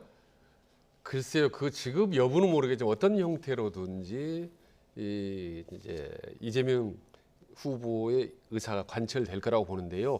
대선 때 집권 여당 후보가 정책을 밀어붙이면요, 천하장사도 못 막습니다. 그렇군요. 예, 그리고 대통령도 청와대도요, 어떻게 할 수가 없습니다. 지금 송영길 당대표 당장 뭐 10억 추가 세수 있으면 뭐 도와주겠다 뭐 이렇게 하지 않습니까? 그다음 뭐 임시정 총량제든 뭐 이후에 어떤 정책들 툭툭 던져도 집권 여당의 유력한 후보, 지지율도 높은 후보 정책에 가는 길에 쉽지 않습니다. 막 거슬리기가. 그렇군요. 거침없이 달려갈 겁니다. 아마도. 거침없이 달려갈 것으로 전망하셨는데 추가 재난지원금 지급에 대해서 일단 30에서 50만 원을 더 지급할 필요가 있다라고 이야기를 했고요. 그렇습니다.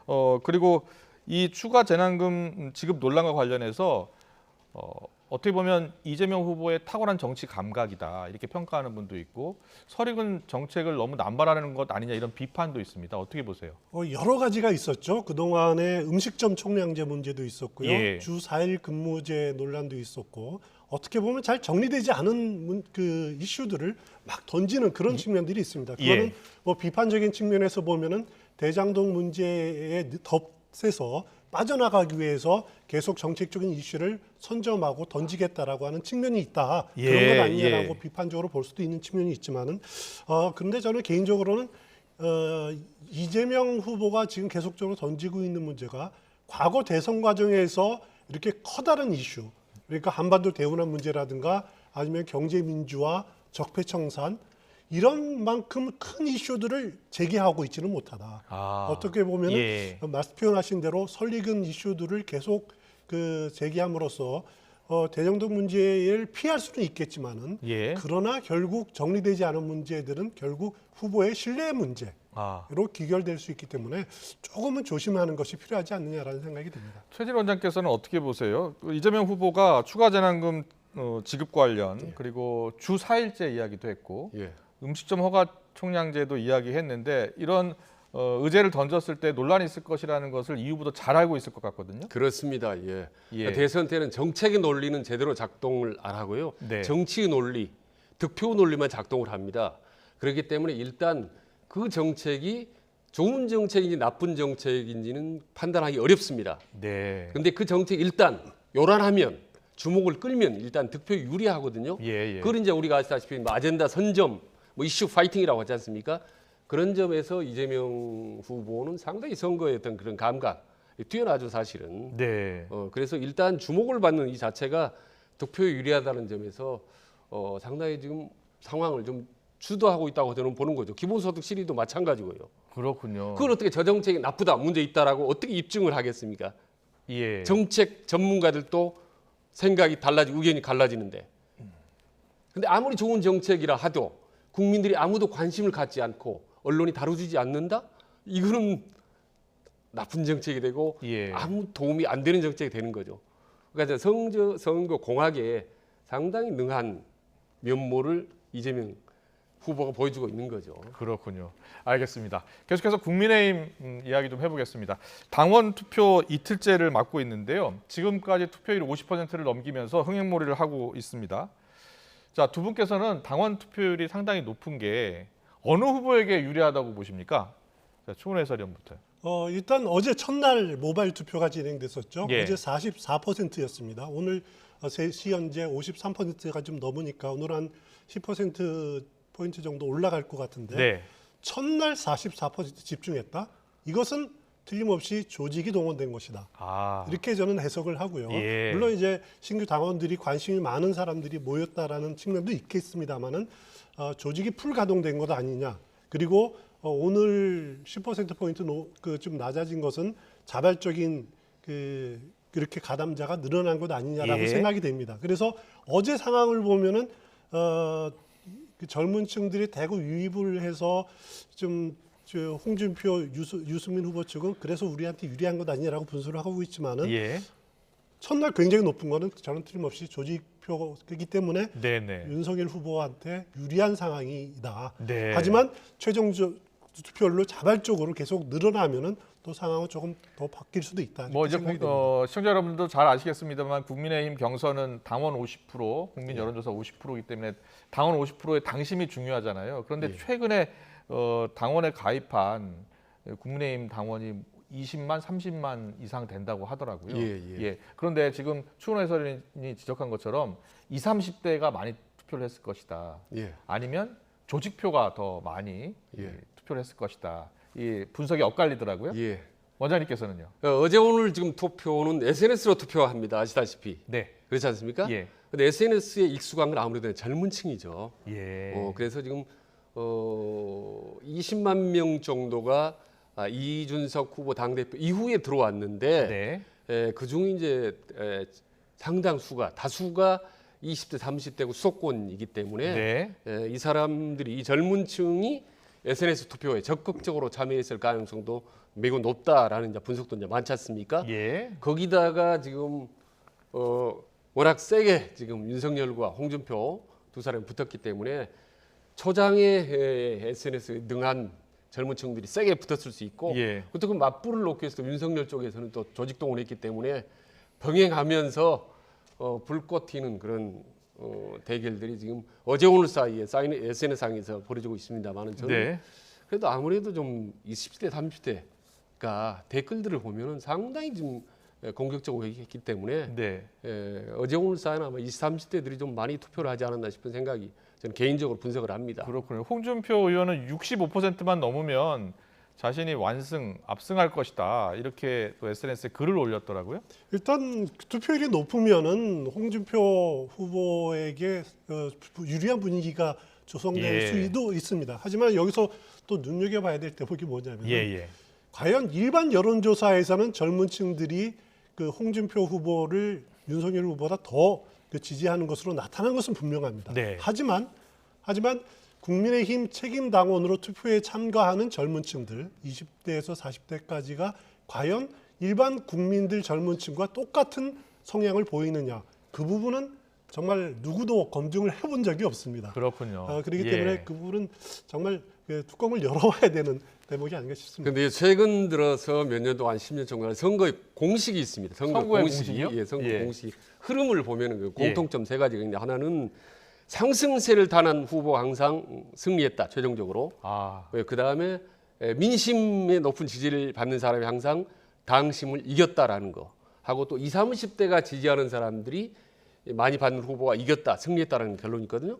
과거 이제 박형준 부산도 그랬고 오세훈 후보도 그랬고 이준석 대표도 모든 선거가 그랬었습니다. 근데 이 세 가지 공식을 접목을 시키면 이번에 당연히 홍준표 후보가 우세하죠. 유리해야 되는 거죠. 그런데 아시다시피 룰이 50대 50입니다. 당심과 민심이.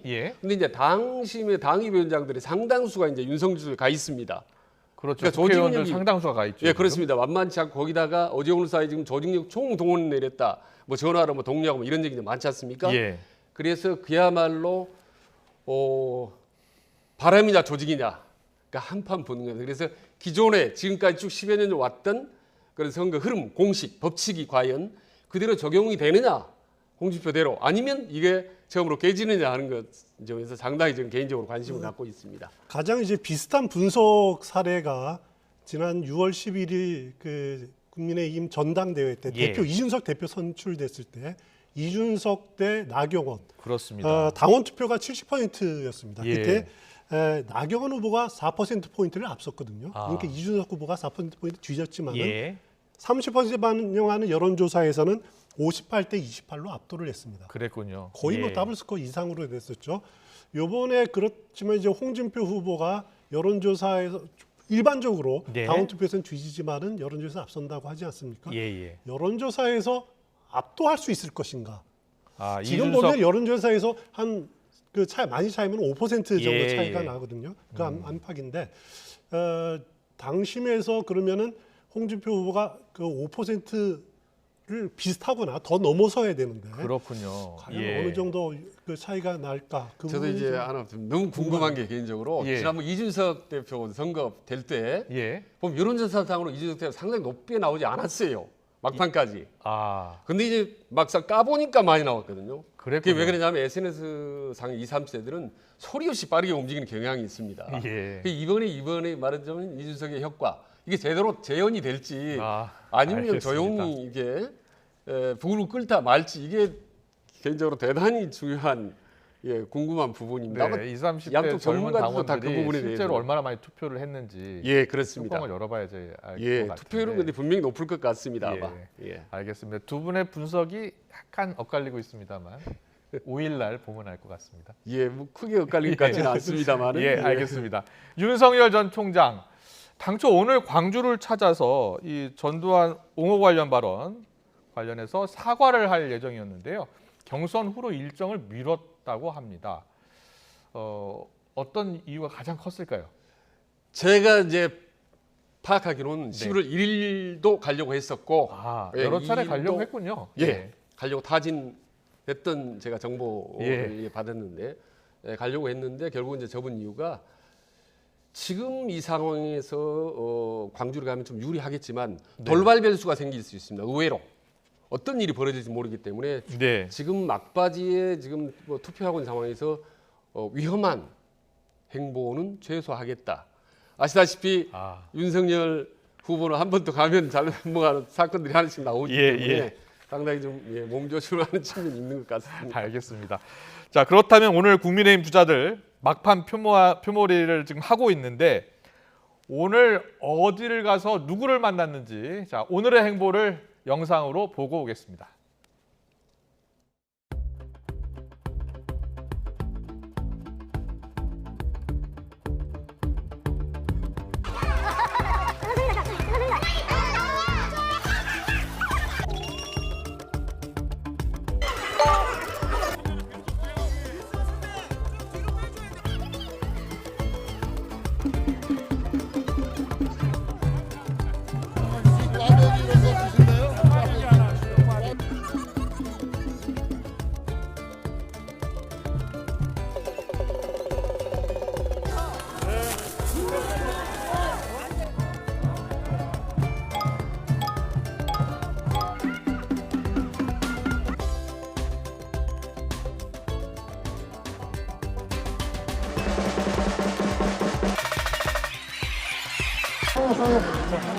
정권 좀 바꿔.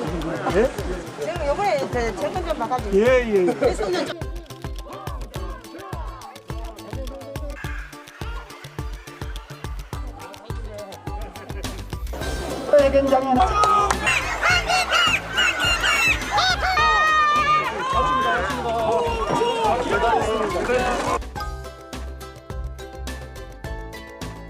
투표율이 60%만 넘으면 이제 당원에서도 홍준표가 압승하는 구도입니다.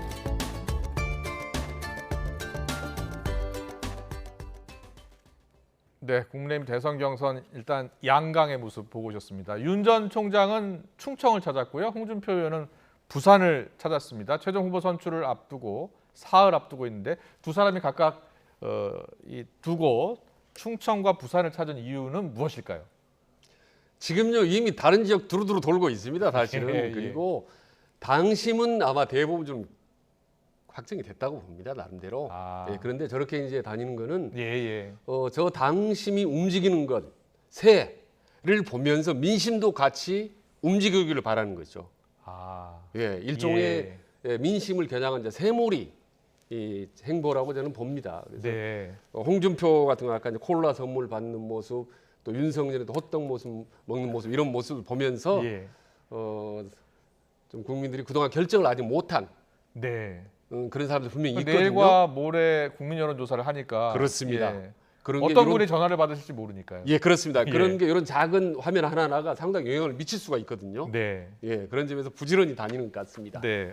어떤 점이 좀 주목할 만한 부분입니까? 일단 윤석열 후보는 뭐 다 아시다시피 본인이 고향이 이제 서울입니다. 하지만은 부친이 충청 출신이기 때문에 일정 부분 충청 대망론을 반영하고 있다. 그래서 선거 막판에 충청을 의도적으로 방문한 것 아니냐라는 생각이 들고요. 또 홍준표 후보도 물론 이제 경남지사를 2차례나 지냈고 지금 대구에서 국회의원을 하고 있지만은 원래 경남 출생 아닙니까? 그렇기 때문에 불경의 중심 지역인 부산을 방문을 해서 그렇군요. 또 마지막 자기의 그 지지 바람을 일으키려는 뜻이 아닌가 그런 의도도 담겨 있다는 생각이 듭니다. 네, 알겠습니다. 그리고 막판 대역전을 노리고 있는 후보 2명 더 있죠. 유승민 전 의원, 원희룡 전 제주지사. 자신의 강점을 내세우고 다른 후보들과의 차별화를 꾀하면서 지금 존재감을 드러내고 있습니다. 역시 오늘 관련 발언 듣고 오겠습니다.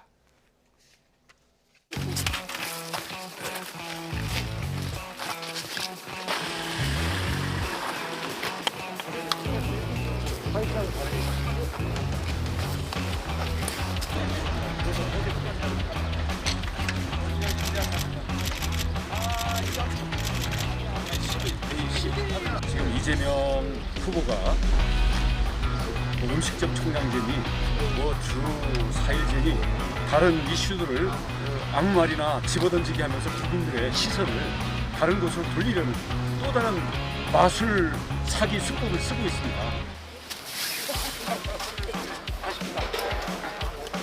경선 투표는 저는 당원들을 믿습니다. 정권 교체할 수 있는 판단과 전략을 가지고 당원들을 믿고요. 어제 민주당 이재명 후보는 자기 얘기하지 말고 민생 정책 얘기하라 이렇게 저는 백현동 아파트 현장에 와 있습니다. 300m의 공격을 만들어서 충분히 어떤 땅굴 입힌가 싶을 정도의 높은 공격. 앞뒤를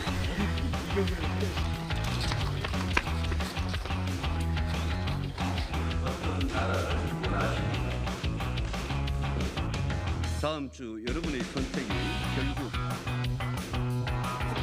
불편하면 이제 대장동 게이트도 내가 딱 보면 저 견적이 나온다 이런 발언이나 홍준표, 윤석열, 원희룡 후보 세 분 다 검사 출신이세요. 이게 무슨 검사총장을 뽑는 선거인지 대한민국 대통령을 뽑는 선거인지 그런 게 조금 저는 불만이었습니다. 안 될 거라고 봅니다. 이재명 후보를 토론으로 유일하게 압도할 사람은 저는 생각합니다.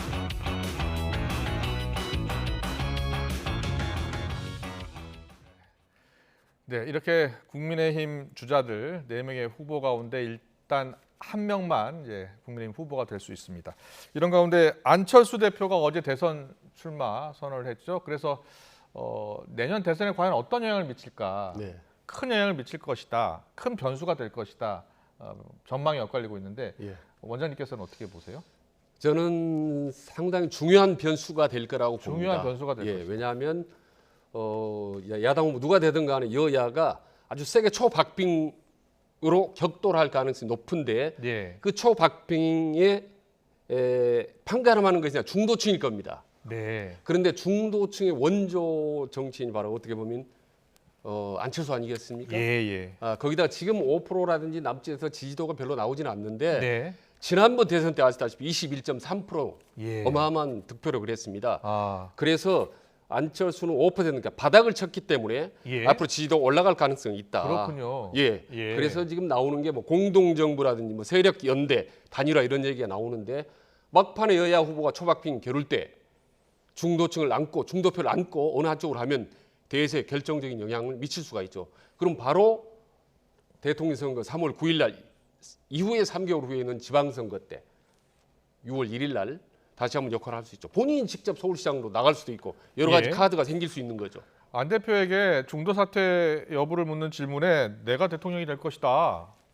단일화 가능성도 일단 선을 긋고 있거든요. 그렇습니다. 내년 대선에 얼마나 큰 영향력을 미칠 것으로 보세요? 일단 일반적으로 이번 대선이 비호감의 대선이다라고 이렇게 표현을 합니다. 결국 이재명 후보 또 국민의힘의 윤석열, 홍준표 누가 됐든 사실 비호감이라는 것은 제3지대가 움직일 수 있는 공간들이 그만큼 생긴다라는 거거든요.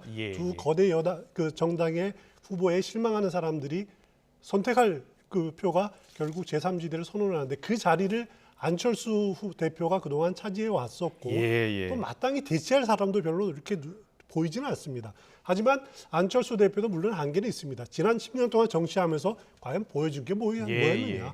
그런 한계도 있는데 그래도 그거는 안철수 대표의 그가 이제 제3지대를 차지하는 몫이라기보다는 결국은 두 정당의 후보들이 제대로 잘 못하고 있기 때문에 그 틈은 여전히 남아있다. 그래서 안철수 대표도 상당히 중요한 자리를 차지할 가능성이 지금으로서는 당연히 있어 보입니다. 알겠습니다. 두 분 모두 내년 대선에 큰 변수가 될 것으로 이렇게 예상하셨습니다. 오늘 정치권 이슈는 여기까지 듣겠습니다. 추은호 해설위원, 최진 원장님과 함께했습니다. 잘 들었습니다. 고맙습니다. 고맙습니다.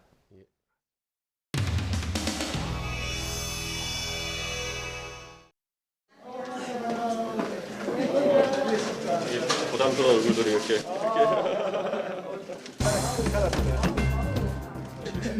지금 저희 모바일 투표 시작했는데 서버 터졌다고 합니다. 예. 다음 내년 대선은 이재명 대 윤석열 이렇게 구도가 될 거다라는 얘기를 하셨는데 또 한 분의 도사가 나왔네. 정치권 들어와서 일단 실언과 망언으로 지지율이 반토막이 났어요. 그 사이에 홍정표는 2030의 여러 같은 지지로 지금 골든 크로스 이루어가지고 된 지가 거의 한 달이 넘었습니다.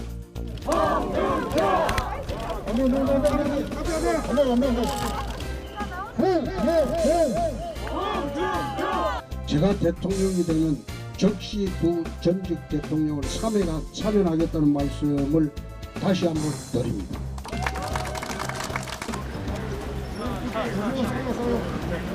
정권 좀 바꿔. 예? 제가 요번에 정권 좀 바꿔드릴게요.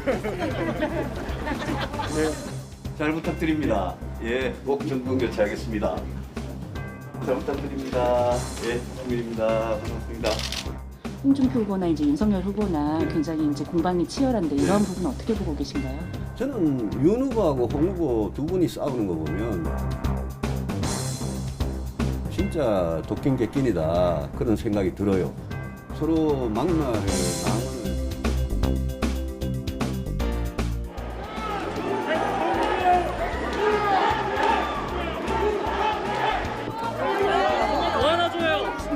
너무 좋아요. 이 사람들은 자기네한테 조금이라도 손해나는 짓을 한 사람은 이거를 털어서 아주 망신을 줘가지고 바보 만들어버리겠다 하는 이런 게 굉장히 강한 사람들이고 우리가 앞으로 싸워야 될 세력이 이런 사람들입니다. 제가 이 앞에 나서면서 뭐 그런 각오 같은 거 없이 나왔겠습니까? 그러니까 우리 당원 동지 여러분께서는 이런 맷집에 대해서는 걱정 안 하셔도 될 것 같습니다. 네. 40대는 홍준표 후보를 지지를 하고 50대는 윤 후보님을 지지를 한다는 그 해석들이 많잖아요. 글쎄 뭐 예를 들면 모병제라든지 정시 100% 확대라든지 뭐 사시부활이라든지 하는 그런 말들이 청년들한테는 좀 시원해 보일지는 모르지만 그게 청년들에게 도움이 되는 거면 뭐 시원한 얘기든지 뭐 아니든지 간에 제가 할 텐데 398 후보라고 해서 상대 후보 쪽에서 20대, 30대, 40대 지지율이 낮다는 걸 집중적으로 공격하고 있는데 이거 원인하고 어떻게 하실지 대책 좀 부탁드립니다. 열심히 노력해야죠. 열심히 노력하는 게 최선의 방안이라고 나중 원인에 대해서 어떻게?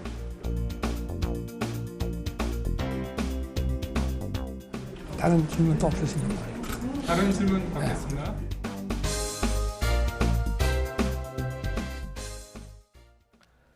계속 오르고 있는 소비자 물가가 9년 8개월 만에 3%대를 넘어섰습니다. 국제 유가를 비롯한 원자재 가격이 오르고 세계적인 공급망 병목 현상까지 이어지면서 앞으로도 물가 잡기는 쉽지 않아 보입니다. 이런 가운데 코로나 사태 이후 체감 물가는 소득이 낮을수록 더 높았던 것으로 나타났습니다. 권남기 기자입니다.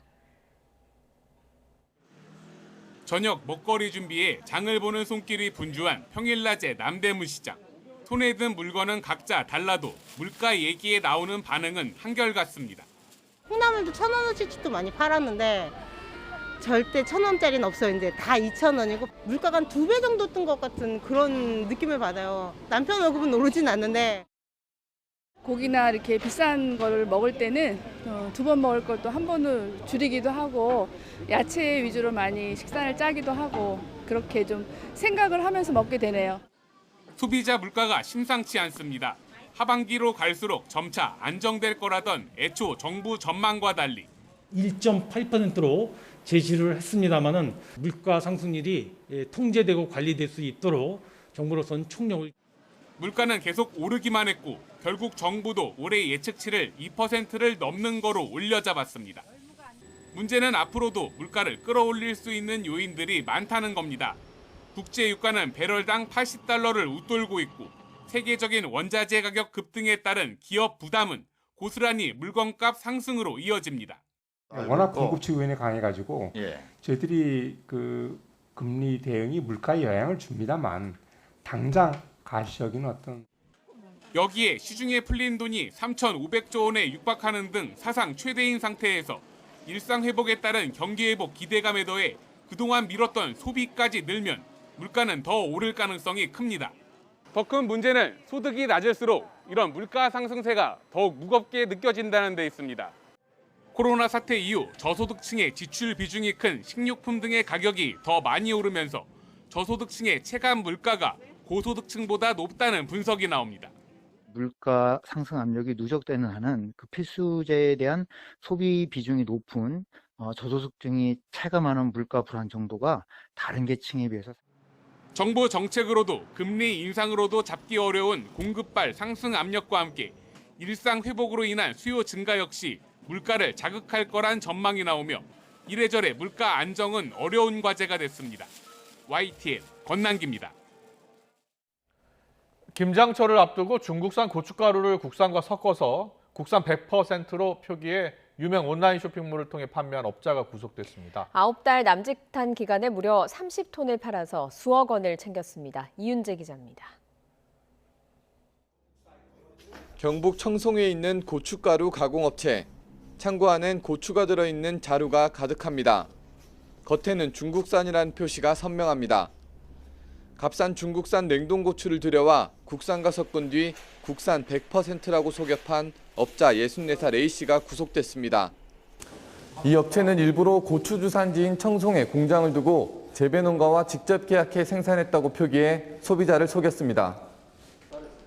국산과 중국산을 섞으면 소비자는 색깔과 맛 차이를 구분하기 쉽지 않습니다.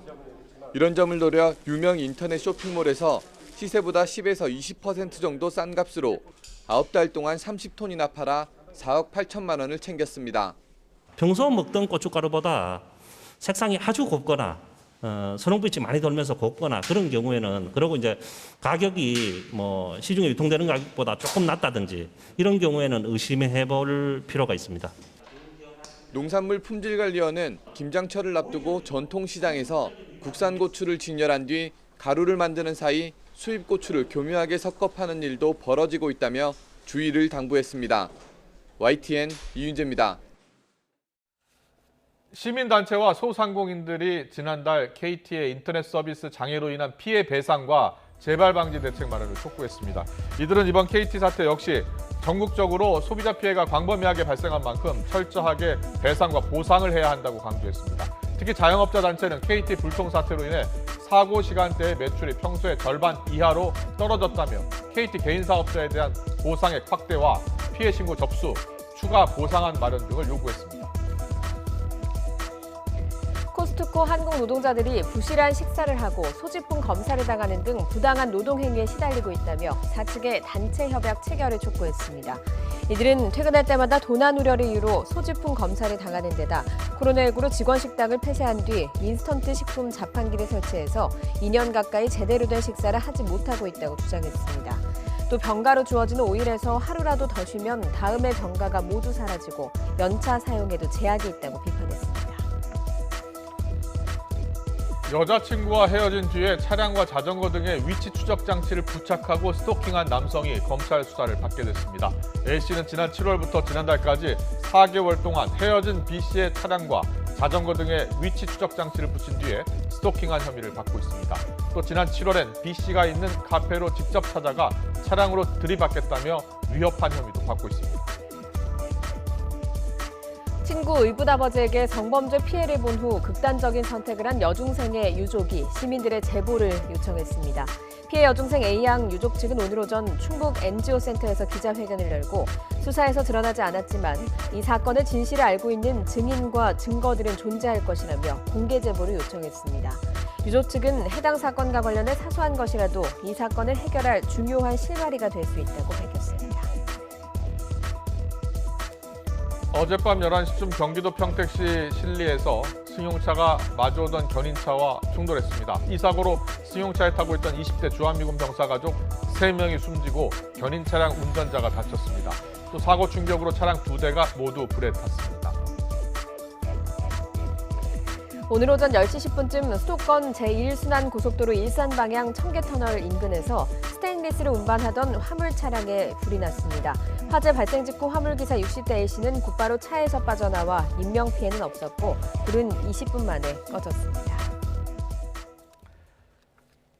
검찰이 대장동 의혹과 관련해서 유동규 전 성남도시개발공사 사장 직무대행에 대해 배임 혐의를 적용해서 추가 기소했습니다. 앞서 뇌물 혐의를 적용한 지 11일 만인데요. 동시에 대장동 핵심 인물에 대해서도 구속영장을 청구하면서 수사에 속도를 내고 있습니다. 성남도시개발공사는 이들의 배임 혐의를 인정하는 보고서를 내면서 손해배상 소송을 추진하겠다는 방침입니다. 검찰 수사와 함께 복잡하게 진행되는 대장동 이슈, 김성훈 변호사와 짚어보겠습니다. 어서 오세요. 안녕하세요. 안녕하세요.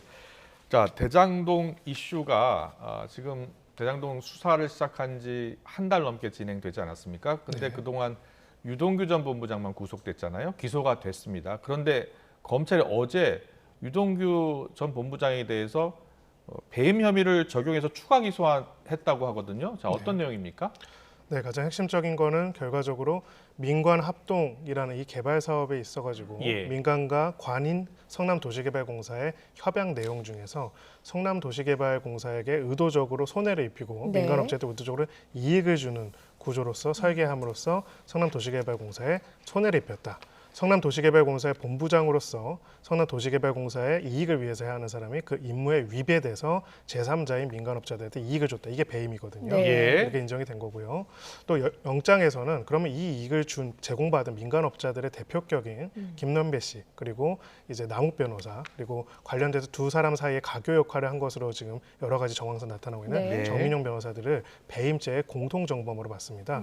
즉 소위 말해서 그 크게 두 가지인데요. 이 배임이 하나가 있고 이 배임을 유도하기 위해서 배임의 대가로서 뇌물을 저 사람들이 약속을 했고 뇌물을 받고 일부는 받고 이렇게 배임적인 거래들을 공모해가지고 했다는 것이 핵심적인 내용이고요. 그렇군요. 여기서는 핵심은 이 바로 거래 구조, 이 계약 구조 자체가 배임적인 거래라는 부분들을 일부 확인했다는 점에서 의의가 있습니다. 예, 이 배임액을 또 보니까 금액이 크게 줄어든 점이 좀 눈에 띄더라고요. 1,163억 원이 처음에 구속할 때 당시에 그 추산했던 금액인데 절반 가까이 줄어들었거든요. 이거는 왜 그런 겁니까? 일단은 이번에 배임에서 선정한 피해액은 일단은 잠정적인 산정액이라고 봅니다. 일단은 김만배 씨에 대한 1차 구속영장이 기각이 됐죠. 검찰로서는 굉장히 곤혹스러웠을 것입니다. 이것이 배임이라고 할 땐 여러 구조가 있을 수 있는데요. 가장 큰 하나의 줄기는 성남도시개발공사가 50+1주를 가지고 있는 어떻게 보면 대주주로서 적어도 그 지분 비율만큼의 이득을 보장받았어야 하는데 그 이득에 대해서 보장받지 못하고 특정한 금액으로 한정해가지고만 이익을 가져간 이유가 무엇일까? 초과 이익을 왜 환수 안 했냐의 문제가 제기가 됐고 이 부분을 배임으로 적시한 부분이 기존의 영장의 내용이었습니다. 지금 이번에 성남도시개발공사에서 이제 관련돼서 의견서를 올리면서 한 것도 그 금액 상당액을 일단은 기준으로 해가지고 손해를 입힌 거죠. 하지만 이번에 이제 검찰의 전략은 기본적으로 지난번에 검찰 영장 청구할 때는 굉장히 여러 범죄 사실을 굉장히 많이 다양하게 넣어서 했다가 소명이 부족한 것으로 기각이 됐다면 가장 핵심적이고 지금 확인이 가능한 부분들이라도 영장이 발부받기 위해 가지고 일단은 줄였습니다. 651억 원이라는 건 간단하게 1,500만 원으로 예상됐던 분양의 예정 수익을 평당 1,400만 원으로 낮춰가지고 100만 원의 차이가 발생하죠. 이게 전체적인 차액이 그로 인해서 1,300억 정도 발생하는데 그중에서 성남도시개발공사 묘기 651억 원 정도가 손해라고 특정을 한 거고요. 왜 이렇게 특정을 했는지를 보면 아마 구체적으로 그 1,500만 원에서 1,400만 원 낮추는 과정에 대한 구체적인 개입 구체적인 논의가 지금 증거상 드러났을 가능성이 있습니다. 그래서 적어도 그 부분은 확실하게 배임으로 소명할 수 있겠다 싶어가지고 저렇게 하되 추가로 플러스 알파라고 해가지고 나머지 배임의 혐의에 대해서는 추가 수사를 하겠다는 취지로 보입니다. 그렇군요. 보면은 지금 유동규 전 본부장 그리고 김만배 대주주 그리고 남욱 변호사 등 이렇게 4명이 공동 정범, 그러니까 피해자는 지금 성남개발공사예요. 피해자가 개발공사고 이들 4명이 모두 이제 배임의 책임을 지게 되는 건데, 야당에서는 당시 인허가권이 성남시에 있었고 성남시장이었던 이재명 후보도 배임의 책임에서 자유로울 수 없다 이렇게 주장하고 있는데, 검찰은 그렇게 보고 있지 않은 거죠?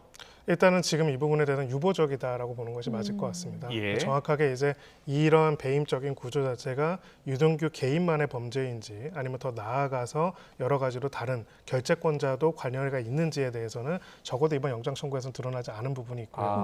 그래서 이 부분에 대해서 수사를 완료한 상태에서 일단은 유동규만이 배임에 어떻게 보면 관 쪽에 있어가지고 유동규와 정민영 변호사는 실무자만이 배임의 정범이다라고 특정하고 한정했다고 보기는 좀 어려울 것 같습니다. 그래서 향후 수사에서 일단은 지금 일단 이 배임 내용 중에서도 평당 1,500만 원에서 1,400만 원으로 내린 이 부분을 이제 특정해가지고 배임으로 했는데, 어찌 보면 우리가 계속 논란이 있었던 왜 50 플러스 1주를 가졌는데 초과 이익들을 안 가져갔는가, 이 부분에 대해서는 사실 담겨 있지는 않거든요. 이 부분에 대해서도 추가적인 수사를 통해 가지고 결국은 이 사업 구조 전체에 대해서 결재하고 승인한 당시 이제 이재명 성남시장 시장의 결재자로서 여기에 대해서 고의를 같이 했는지 공모하는 관계인지 아닌지에 대해서는 추가적인 수사를 할 가능성이 높습니다. 예. 그런데 이재명 지사는 그 초과이익 환수 조항에 대해서 이게 좀 불가능한 상태였다라고 좀 반박을 하고 있는 상황이긴 하잖아요. 어떤 부분을 좀 들여다봐야지 이것들이 확인이 되는 겁니까? 네, 일단은 지금 선대도시개발공사에서도 밝혔지만은 이 규정이 아예 검토조차 안 됐던 것이 아니라 검토가 됐다가 금방 삭제됐던 이런 부분들이 분명히 있습니다. 그리고 기본적으로 이 주주간 협약서를 보면은 이런 내용이 담겨져 있습니다. 거기서 1,822억이라는 게 왜 나왔는지를 보면은요. 임대주택 부지, 특정 부지로 특정이 되어 있습니다. A10블록, A11블록 임대주택 부지를 성남시가 받거나 아니면 그 금액 상당히 1,822억을 받거나 이렇게 되어 있고, 적어도 어느 경우에도 1,822억을 넘지 못하도록 설계가 되어 있거든요. 그러면 초과 이익을 환수한다는 개념보다는 왜 성남시의 이익을 1,822억과 그 공단 개발 자금 그 두 가지로 한정해야 하는지, 그거랑 결정 자체는 이 주주간 협약서 전체 구조에서 첫 번째 내지 두 번째로 중요한 결정인데, 그러한 결정을 실무자인 유동규 본부장이 마음대로 1조짜리 사업들에 대해서 결정할 수 있는지에 대한 부분들, 이 부분들에 대해서 결재 과정들을 보게 될 것이고요. 두 번째로 만약에 유동규 본부장이 혼자만이 단독적으로 이런 배임의 고의를 한 것이라고 한다면은 유동규 본부장이라는 사람은 여기서 신입사원으로 입사해가지고 성장해가지고 본부장을 맡은 사람이 아닙니다. 어느 날 갑자기 등장해가지고 모든 실권들을 좌지우지했던 것으로 지금 여러 가지로 보입니다. 도대체 어떤 정치적인 경제적인 힘이 작용했길래 유동규라는 사람이 이런 실권과 정권을 맡게 됐고 이렇게 배임적인 거래를 마음껏 할 수 있었는지, 이 부분에 대한 수사가 다른 방향으로 또 진행될 가능성이 있습니다. 그렇군요. 자, 민간업자의 수천억 원의 이익이 돌아갔습니다. 일단 성남개발공사는 배임 혐의로 이들 4명이 가져간 돈들, 여기에 대해서 손해배상을 통해서 소송을 통해서 모두 가져오겠다라는 생각이죠? 그렇습니다. 일단은 그게 전제가 되려면은 배임죄가 인정이 되어야 하고요. 민사적으로 보면은 비진입 표시 유추 적용설이라고 해가지고 소위 말해서 배임적 의사를 가지고 하는 거를 상대방도 알면서 적극적으로 가담 공모해서 한 배임죄의 공동정범으로서 이익을 본 사람이 있는 경우에 이 계약 자체를 무효로 보고 있습니다. 무효가 된다면은 기존에 가져간 이익은 부당이득이 되는 거죠. 환수가 할 수 있는 거죠. 그래서 이게 만약에 배임죄가 안 된다라고 할 경우에는 부당이득 환수가 사실상 굉장히 어려워지고요. 왜냐하면 정당한 계약에 의해서 가져간 거에 불과하기 때문이죠. 하지만 부당이득이 만약 배임죄가 돼서 무효가 된다면은 전액 환수될 가능성이 매우 높습니다. 그럼 배임죄가 지금 입증이 되는 것이 가장 중요한 부분이어서 검찰도 그 부분을 좀 집중적으로 보고 있을 것 같습니다만, 일단 하나은행 컨소시엄에 대해서도 시민단체가 고발했습니다. 근데 이게 보면은 좀 하나은행의 경우에도 막대한 이익을 포기한 정황들이 좀 드러났거든요. 이 부분에 대해서는 은행 은행법 위반 혐의로 고발을 했다는데 이게 또 가능한 부분인지도 궁금하거든요. 네, 사실은 이 하나은행에 관한 배임 관련된 쟁점과 지금 성남도시개발공사랑 쟁점은 동일합니다. 예, 도시개발공사는 공적인 영역인 것만 다르고요. 왜 더 많은 이득을 지분 비율상 가져갈 수 있는 걸로 예상하고 알고 있었는데도 그걸 포기했는가? 그렇다면 결국은 그런 의사결정을 한 사람들은 하나은행 그 회사에 대해서는 배임을 한 게 아닌가? 그리고 거기에 영향력을 끼친 사람이 있다면은 그 은행법 위반이 아닌가라는 게 고발의 핵심이고요. 근데 여기서는 마찬가지로 당시에 그렇게 할 수밖에 없었던 사유가 있고 그 정책적 경영적 판단으로서 정당화된다고 하면 또 배임이 아닐 것입니다. 그래서 이 부분과 관련돼서는 적극적인 수사를 통해서 큰 이익이 예상이 되는데 왜 포기했는지 확인해 볼 필요가 있고요. 실무적으로는 이제 프로젝트 파이낸싱이라 가지고 이건 프로젝트 파이낸싱은 똑같지는 않지만 유사한 계약에서는 이렇게 금융기관들이 우선주를 취득은 하는데 일종의 소위 말해서 담보 목적으로 취득하는 경우들이 있습니다. 즉 대여금에 대한 플러스 알파의 이자 금액만큼을 배당금의 한계로 정해가지고 하는 경우들이 많이 있거든요. 근데 그런 경우랑 공공기관으로서 대주주로서의 성남도시개발공사를 같은 측면에서 놓을 수 있는지는 또 별도로 법리적으로 살펴볼 필요는 있습니다. 알겠습니다.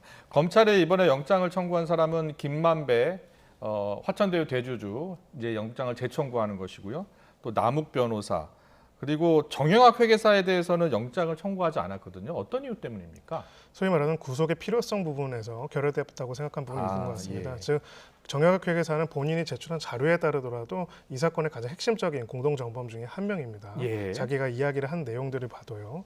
지금 특별하게 1,500만 원, 1,400만 원 이런 차이가 발생하게 된 것들, 초과 이익 환수에 관한 부분들도 어찌 보면 지금 보도된 내용에 한정해서 보자면은 정영학 회계사가 어떤 경위인지를 다 설명을 하고 있는 걸로 보입니다. 결국은 도주 및 증거인멸의 우려가 있어야 구속의 필요성이 인정이 되고 영장이 발부가 되는데 다른 지금 정범들과는 다르게 이 부분에 대해서는 적극적으로 증거를 제출하고 있고 수사에 협조적인 상황이기 때문에 녹취 파일 19개 검찰에 제출했죠? 그렇죠. 사실은 정영학 회계사가 이런 내용들을 핵심 내부자로서 제보하지 않았다면 수사가 이 정도로 진행되기도 어려웠을 가능성이 높습니다. 그런 점을 고려하지 않았을까 싶습니다. 알겠습니다. 핵심 4인방 중에서 정영학 회계사는 빠졌고 정민용 변호사에 대해서 구속영장을 청구를 했습니다.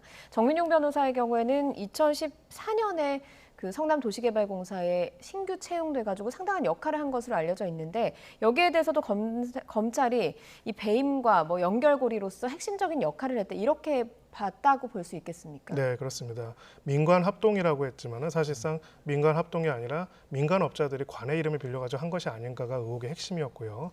최종적으로 이익을 배당받은 그 세력이 설계와 선정 과정에 다 관여한 메비우스의 띠 같은 게 아닌가라는 게 처음에 의혹이었는데 그 띠의 한 중간에 있는 사람이 바로 정민용 변호사라고 할 수 있습니다. 본인의 인터뷰 내용에 따르면은 남욱 변호사는 원래 굉장히 친분 있는 사이에서 남욱 변호사의 추천으로 성남도시개발공사에 들어왔고 또 업무는 성남도시개발공사에서 화천대유 하나은행 컨소시엄을 선정하는데 심사위원도 맡았습니다.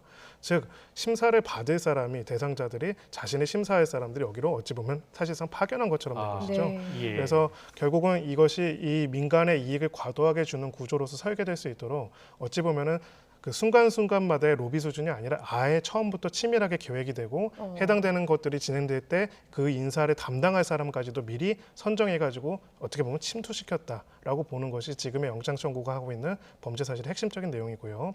바로 그러한 것들을 배경 속에서 들어간 사람들이기 때문에 선정과 설계 각 과정에 있어서도 자신들을 들어가게 한 민간업자들의 이익에 충성하고 성남도시개발공사의 이익을 배신하는 그런 구조들을 했다라는 것이 지금 영장의 기본적인 범죄 사실이 아닐까 그렇게 생각합니다. 네, 알겠습니다.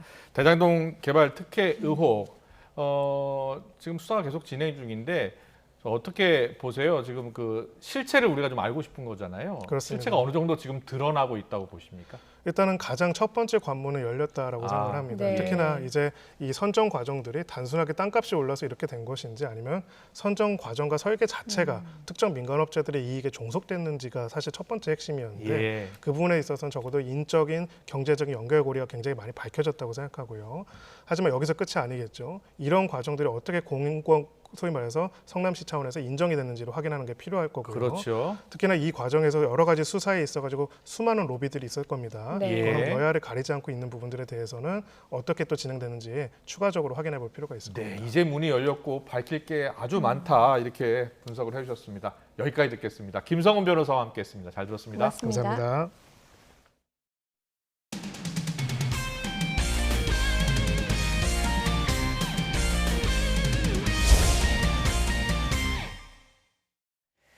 어제 프로야구 와일드카드 결정 1차전에서 키움 히어로즈가 두산 베어스를 꺾고 승부를 2차전으로 몰고 갔습니다. 오늘 운명을 건 마지막 승부가 열리는데요. 취재기자 연결해서 알아보겠습니다. 김상익 기자. 네, 김상익입니다. 네, 어제 가을 야구가 시작됐는데 첫 경기부터 엎치락뒤치락 흥미진진하게 진행됐죠. 네, 그렇습니다. 단계적 일상회복 1단계 첫날 열린 어제 와일드카드 1차전에서는 12,000여 명이 입장을 했는데요. 코로나19 시대 최대 관중 기록을 세웠습니다. 잠실 경기장 정원의 절반 수준이었지만 오랜만에 야구장에서 치맥을 즐기는 풍경도 볼 수가 있었습니다. 정규리그에서 극적으로 5위를 차지하면서 가을 야구에 합류한 키움이 어제 1차전에서 두산에 승리를 하면서 준 플레이오프 진출 희망을 이어갔는데요. 1차전 시속게임의 영웅은 9회 결승타를 때린 올 시즌 타격왕 키움의 이정우였습니다. 이정우는 4대4 동점이던 9회 투아웃 1, 2루에서 두산 마무리 김강률로부터 2타점 2루타를 쳐내면서 승리의 주역이 됐습니다. 키움은 박병호의 타점이 보태지면서 결국 7대4로 승리했습니다. 4위 두산은 어제 비기기만 해도 LG가 기다리고 있는 준 플레이오프 진출을 확정할 수 있었는데요. 불펜의 힘이 다소 부족했습니다. 이정우 선수의 소감 들어보겠습니다. 동점 됐을 때도 사실 막 크게 다운되거나 그런 분위기는 아니었고 야 다시 해보자 할 수 있다 계속 이런 분위기여서 그래서 끝까지 또 좋은 찬스가 왔고 좋은 결과로 승리를 한 것 같습니다. 오늘 저녁 같은 장소인 잠실에서 와일드카드 2차전이 열리는데요. 두 팀 모두 물러설 수 없는 총력전을 벌이겠군요. 네, 그렇습니다. 스포츠 경기에서 하위 팀이 상위 팀을 꺾고 이른바 뒤집기에 성공하는 반란, 이 반란을 업셋이라고 표현을 하는데요. 2015년 10개 구단이 되면서 시작된 와일드카드에서 지금까지 5위 팀이 4위 팀을 꺾고 준 플레이오프에 오른 적은 한 번도 없었습니다. 이 징크스를 키움이 오늘 깰 수 있을지가 관전 포인트가 될 것 같습니다. 두 팀 감독의 얘기 들어보겠습니다. 부담 갖지 말고 뭐 나름대로 최선을 다하면은 뭐 좋은 결과 오는데 뭐 너무 잘 던지려고 뭐 하는 것 같고 야수들은 그래도 어느 정도 좀 뭐 괜찮은데 뭐 하여튼 내일 뭐 마지막까지 최선 다해서 총력전 해야죠. 뭐 그런 뭐 징크스나 뭐 기록은 깨지기 뭐 마련이니까는 일단 내일 경기에 집중할 수 있도록 하고 승패는 일단 저희가 할 수 있는 플레이에 최선을 다하고 승패는 좀 하늘에 맡기겠습니다. 네, 오늘 2차전의 키움은 LG에서 트레이드되어 온 정찬원을 선발로 올리고요. 두산은 가을 야구 사나이 김민규에게 선발 중책을 맡겼습니다. 객관적인 마운드 높이로 볼 때는 키움에서 체질을 개선하면서 완전히 다른 투수로 변신한 정찬원에게 좀 더 점수를 주고 싶은데요. 하지만 단기전 특성상 야수들의 실책도 있을 것이고요. 타격에서 깜짝 활약하는 선수가 나올 수가 있어서 섣부른 예단은 어렵습니다. 현재 프로야구 경기장은 휴식이 가능하더라도 함성과 구호는 금지가 되어 있습니다. 어제 관중들이 응원하고 함성을 지른 데 대해서 정부가 우려를 표하면서 앞으로 이게 지켜지지 않으면 조치 방안을 내놓겠다고 밝혔습니다. 분명 현장에서는 지키기 쉽지 않은 내용입니다. 하지만 가을 야구 직관을 위해선 야구 팬들의 협조가 절실해 보입니다. 지금까지 스포츠부에서 전해드렸습니다. 네, 지난 주말 축구장에서는 10대 축구팬이 쓰러지는 일이 있었습니다. 그런데 선수와 관중, 의료진이 한마음으로 발빠른 대처를 해서 이 소중한 생명을 살렸습니다. 조은지 기자입니다. 집념으로 결승골을 빚은 이동경. 울산의 짜릿한 승리를 안기고 수훈 선수로 인터뷰를 합니다. 사실상의 결승인 6일 전북전 각오를 한창 말하는데 저희는 평소같이 좀 무조건 승리를 위해서 준비를 할 거고요. 올해 전적이 말해 주듯이 이번 경기도 꼭 승리를 해서 저희가 또 우렁찬 목소리가 귓가를 때립니다. 부랴부랴 투입되는 구급차까지 기저질환을 앓던 10대 팬이 홈 관중석에서 갑자기 쓰러진 겁니다. 이른바 골든타임을 놓칠세라 베테랑 이청용은 의료진에게 뛰어갔고 김태환은 장내 아나운서 마이크를 빼앗아 버럭 소리쳤습니다. 올해 전적이 말해 주듯이 이번 선수들의 다급한 손짓에 원정팀 수원FC 의료진까지 팔을 걷어붙였고 10분 만에 응급실에 도착한 남학생은 빠르게 안정을 되찾았습니다. 다 같이 한 거지. 저희도 뭐 그 상황이 경황이 없어가지고 누가 구조했고 뭐 그게 아닌데 근데 정리를 해보니까 수원 FC 트레이너분들도 감사하게 빨리 와주셨고 저희 주치나 응급구조사나 이런 분들도 빨리 이동을 해주셨고 정말 다행인 거는 그분이 큰 일이 없어서. 2주 전 프리미어리그 데자뷰입니다. 토트넘 손흥민이 코너킥을 준비하는 찰나 주심에게 경기를 멈추라고 말하는 레길론. 다이어는 직접 의료진을 이끕니다. 심장마비로 쓰러진 80살 팬을 발견한 건데 경기는 25분이나 중단됐지만 역시 귀한 목숨은 살렸습니다. I saw one guy lying down and one man is doing like this. More important than everything. That is more important. 심장마비가 왔던 10년 전 신영록부터 고개가 꺾여 의식을 잃었던 이승모, 바다 건너 에릭센까지 아찔한 사고를 어깨 너머로 배운 선수들은 관중의 위급 상황 때 원팀으로 생명의 소중함을 증명했습니다. YTN 조은지입니다. 오늘도 대체로 맑은 날씨가 이어지면서 늦가을의 정취를 느낄 수 있었습니다. 낮 기온도 예년 수준을 웃돌며 선선했는데요. 오늘에 이어 내일도 완연한 가을을 만끽하기 좋겠습니다. 다만 서울과 대구 등 일교차가 10도 이상 크게 벌어지는 곳이 많을 것으로 보이니까요. 옷차림에 유의해 주시기 바랍니다. 내일 낮 동안 대체로 맑겠지만 오전까지 내륙 곳곳에 짙은 안개가 끼는 곳이 있겠고 경기 남부와 충청 지역은 밤한때 미세먼지 농도가 나쁨 수준까지 오르겠습니다. 또 내일 밤부터 모레 새벽 사이 중서부와 호남 서해안에는 1에서 5mm 안팎의 비가 내리거나 빗방울이 떨어지는 곳이 있겠습니다. 내일 아침 기온 오늘보다 1에서 4도가량 낮겠습니다. 내일 서울 아침 기온 7도, 부산은 11도가 예상되고요. 낮 기온은 오늘과 비슷하겠습니다. 내일 낮 기온 서울 17도, 대전 18도, 대구는 19도가 예상됩니다. 입동인 일요일과 월요일 사이 전국에 한 차례 비가 내리겠고요. 이 비가 그친 뒤에는 날씨가 급격하게 추워질 전망입니다. 지금까지 날씨 정보였습니다. 네, 이어서 저녁 종합 뉴스 이브닝 뉴스가 방송됩니다. 시청해주신 여러분 고맙습니다.